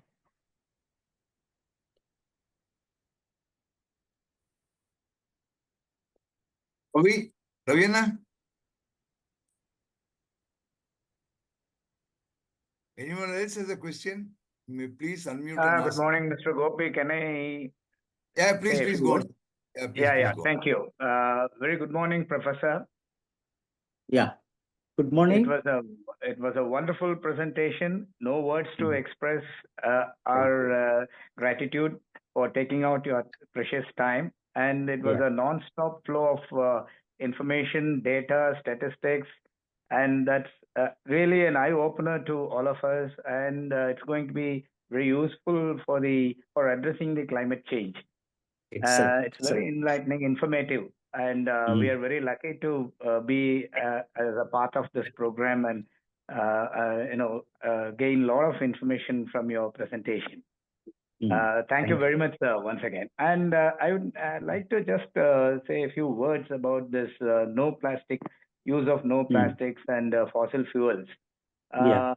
You mentioned a lot about the government of India, their programs, their incentive schemes, contribution. What is the role of the state governments for addressing the climate change and environmental protection apart from government of India? Yes, the governments, the state governments and union territories are taking efforts and interest in biodiversity conservation and environmental protection. And they have a very good plan also. In some states are good, really. Tamil Nadu, it's doing good, especially in the climate action. Tamil Nadu has taken a lot of initiatives. And there is one coastal program funded by World Bank.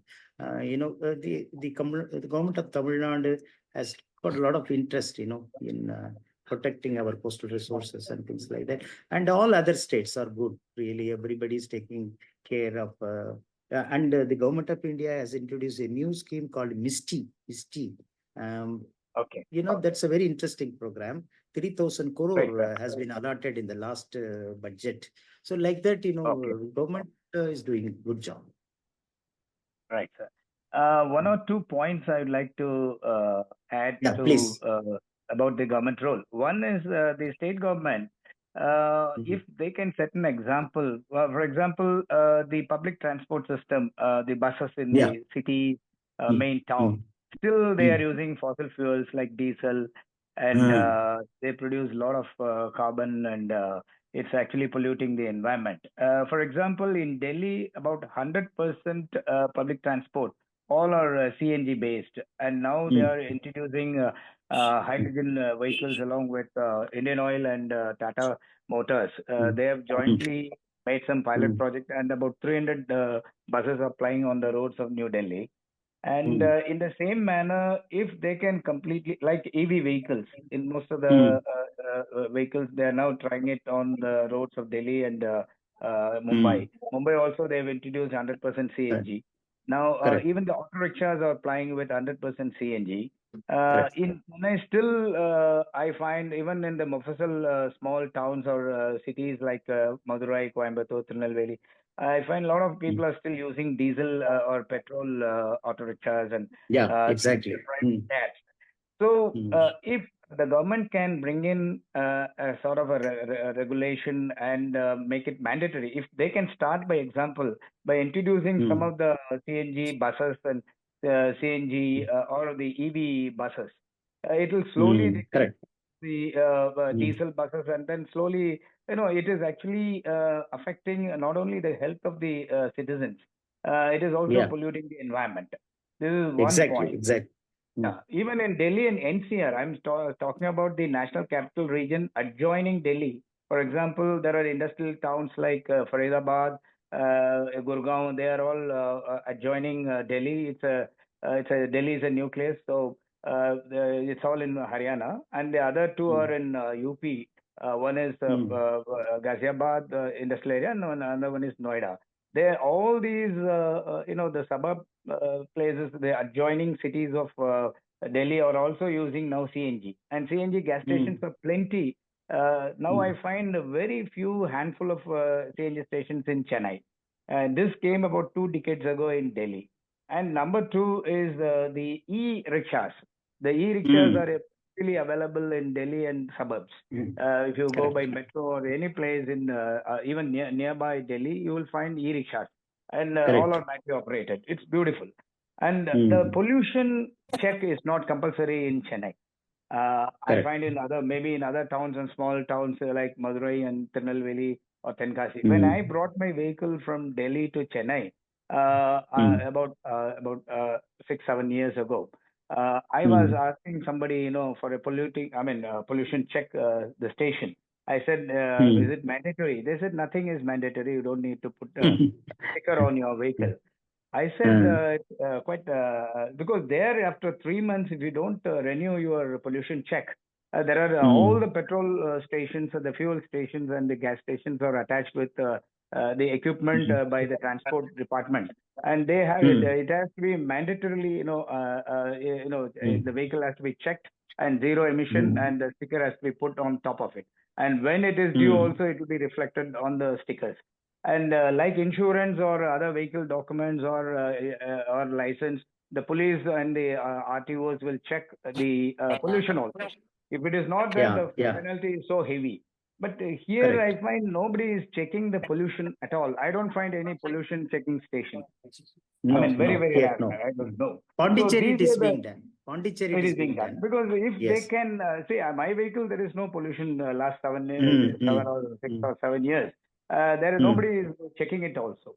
And if the government can take some stringent measures like pollution check, weeding out of the fossil fuel, diesel, petrol, and then bringing it 100% CNG. Some vehicles are still running on LPG. And of course, hydrogen, I think it will take a lot of time to come to lot Chennai. of time, yes. Yes, Yeah, exactly. but of course, there are some 300 buses are plying jointly with the Delhi government and Indian Oil and Tata Motors. They have jointly fabricated around 300 vehicles they are running. So that is one thing. The other thing is like single use of plastic in your presentation. So I find even the government department like AABN, they are introducing plastic sachets, the milk packets, the curds, etc. And even the buttermilk bottles are all plastic. If Plastics we can only, switch over to the good olden days, like we used to, I remember when I was in my primary school, my parents used to get the bottles, the milk bottles. If we can introduce something like that, like bottles can be reintroduced. And I remember when I went to Delhi in the late 80s or mid 80s, I found a lot of bottles be there in Mother Dairy. So we used to buy bottles. If they can switch back or go back to those olden days and introduce those glass bottles, the plastics can be reduced. Because I find every day I feel guilty while throwing the plastic sachets of milk packets and my curd packets. Because I have to ultimately throw it in the garbage bin. And these are all going to really pollute our environment, and the people are going to dump it in all these garbage dumping areas in Chennai or inside the city. And there are some other measures like, mainly the city which is thickly populated.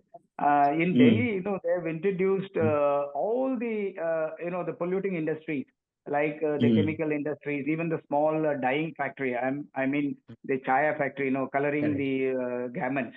And dry cleaning, the establishments, or even the welding machines or the gasketing machines, they have moved out of Delhi. So even the tandoori rotis, which are made using those old traditional oven or ovens, now they've introduced, the electric ovens. They say you have to necessarily use the ovens, and the wood old and those things have to be removed. Otherwise, 50,000 rupees is the penalty. So if those things can be introduced slowly, the government can, because you are in the committee of the government of India and maybe in other several committees, if you can also, recommend to the central government, through the central government, the state government also can start implementing all these measures. Because otherwise, we are really worried. I am really worried when I throw my milk packet or the plastic packet or even the garbage, the black bags, the garbage disposal bags. People are still using, all the shopkeepers are selling.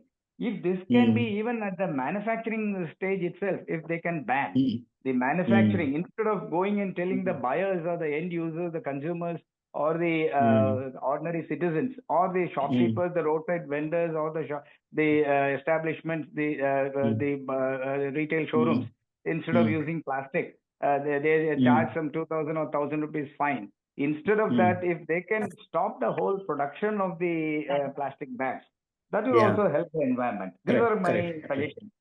Excellent Because input. you are in Excellent several committees. Thank you, sir. Yes, excellent. Sir, can you please leave your contact number also, sir? My contact number, sir? Yes, sir. Yes, sir. Yes, sir. Excellent I have already suggestions. left it, sir. In the common group, I have left my. Okay. Fine. Yes, sir. I've already given, sir. Sure. It was a wonderful presentation, sir. It was. We are very proud of you, and you are doing a lot for the climate, addressing the climate change and also the environmental protection. And new subject for me, but still I could learn a lot. It was really enlightening. and we are very grateful. And we would like to be in touch with you, sir, in case we Thank can you. contribute a little in your Thank you. efforts, in your mission. Yeah. Thank you very much, sir. Have a Thank you. wonderful. Thank you. Thank you. One last question we can take. Anybody else has a question now? If no one is there, I will take it. Yeah, please, sir. Please go on, sir. Suresh, sir. Yeah, I got a lot of questions, but two important questions I just want to check with the professor. One is a lot of Tamil Nadu, see, India is concerned, a lot of places of tourism is such a subcontinent, so much of places. The climate, due to climate change, a lot of tourism places are getting their livelihood lost. So, what will be the future of tourism in India? That's one thing. Number two, I was talking about migration of people. I'm talking about migration of birds, like Vedantangal or so many places, kilometers, thousands of kilometers, the birds are flying for laying eggs. Near Vedaranyam, the tortoises are coming for laying their eggs and things like that, So will this nature's beautiful exercise of migration will have any impact due to climate change? Certainly. Even Vedantangal and other places, the number of bird population is reduced. Throughout the world, this is the story. The reason is the mud flats, which are the mother bed for these birds, are shrinking. In many places, the wetland system is shrinking. Even Chennai also, the wetland area. The wetland area is very important. And not only wetland area, in the wetland area, a lot of organisms are there. These organisms are serving as the feed for these birds. So bird population is definitely, it is reducing. Because of the sea level rise and other things, mud flats are going under the sea. It's a serious problem. We have to protect the mud flats. Mud flat areas should be protected. We have plenty of mud flats areas in our country. We have excellent wetlands. We have to save the wetlands. In fact, Tamil Nadu, we have identified 100 wetland areas and they are being protected now. So that is very, very important for saving the bird population. The other one is tourism. And tourism. Tourism is a very important. It's not, I don't support tourism, but I support ecotourism. So there is a difference between tourism and ecotourism. Right. But normally, ecotourism is very important. We should develop good models for ecotourism. And that way, we can develop this industry. The industry should be sustainable in the long run. That is very, very important. We have to develop good models. India is very promising for this ecosystem industries. But many people should do some research, on ecotourism models, the best practices, best models in the world. Then we have to incorporate in our system. That's important. Yeah. Thank you, Professor. Thank you. Thank you. Thank you very much. Hey, sir. Thank you very much for joining us on a Sunday morning. We were absolutely delighted to have you with us. Look forward to, as Mr. Suresh said, we look forward to having one more session of yours, maybe Thank you. at a most appropriate time and at your convenience. Huh? Thank you, Gopi sir, for the opportunity given to me and all your members. They are really active and honoring. I would like to thank Claribel. I would like to thank Claribel for connecting us to you. Yeah, he's my colleague. Claribel, Claribel still around? Yes, I'm here. Yeah. Thanks, Claribel. Yeah. Thank you. I'm so happy. She only introduced me, to AABN. So I'm also thankful to her. Oh, no need, sir. It's my pleasure. Thank you, sir. Thank you very much. Not hold you for long. Thank you very much, sir. No problem. It's my pleasure.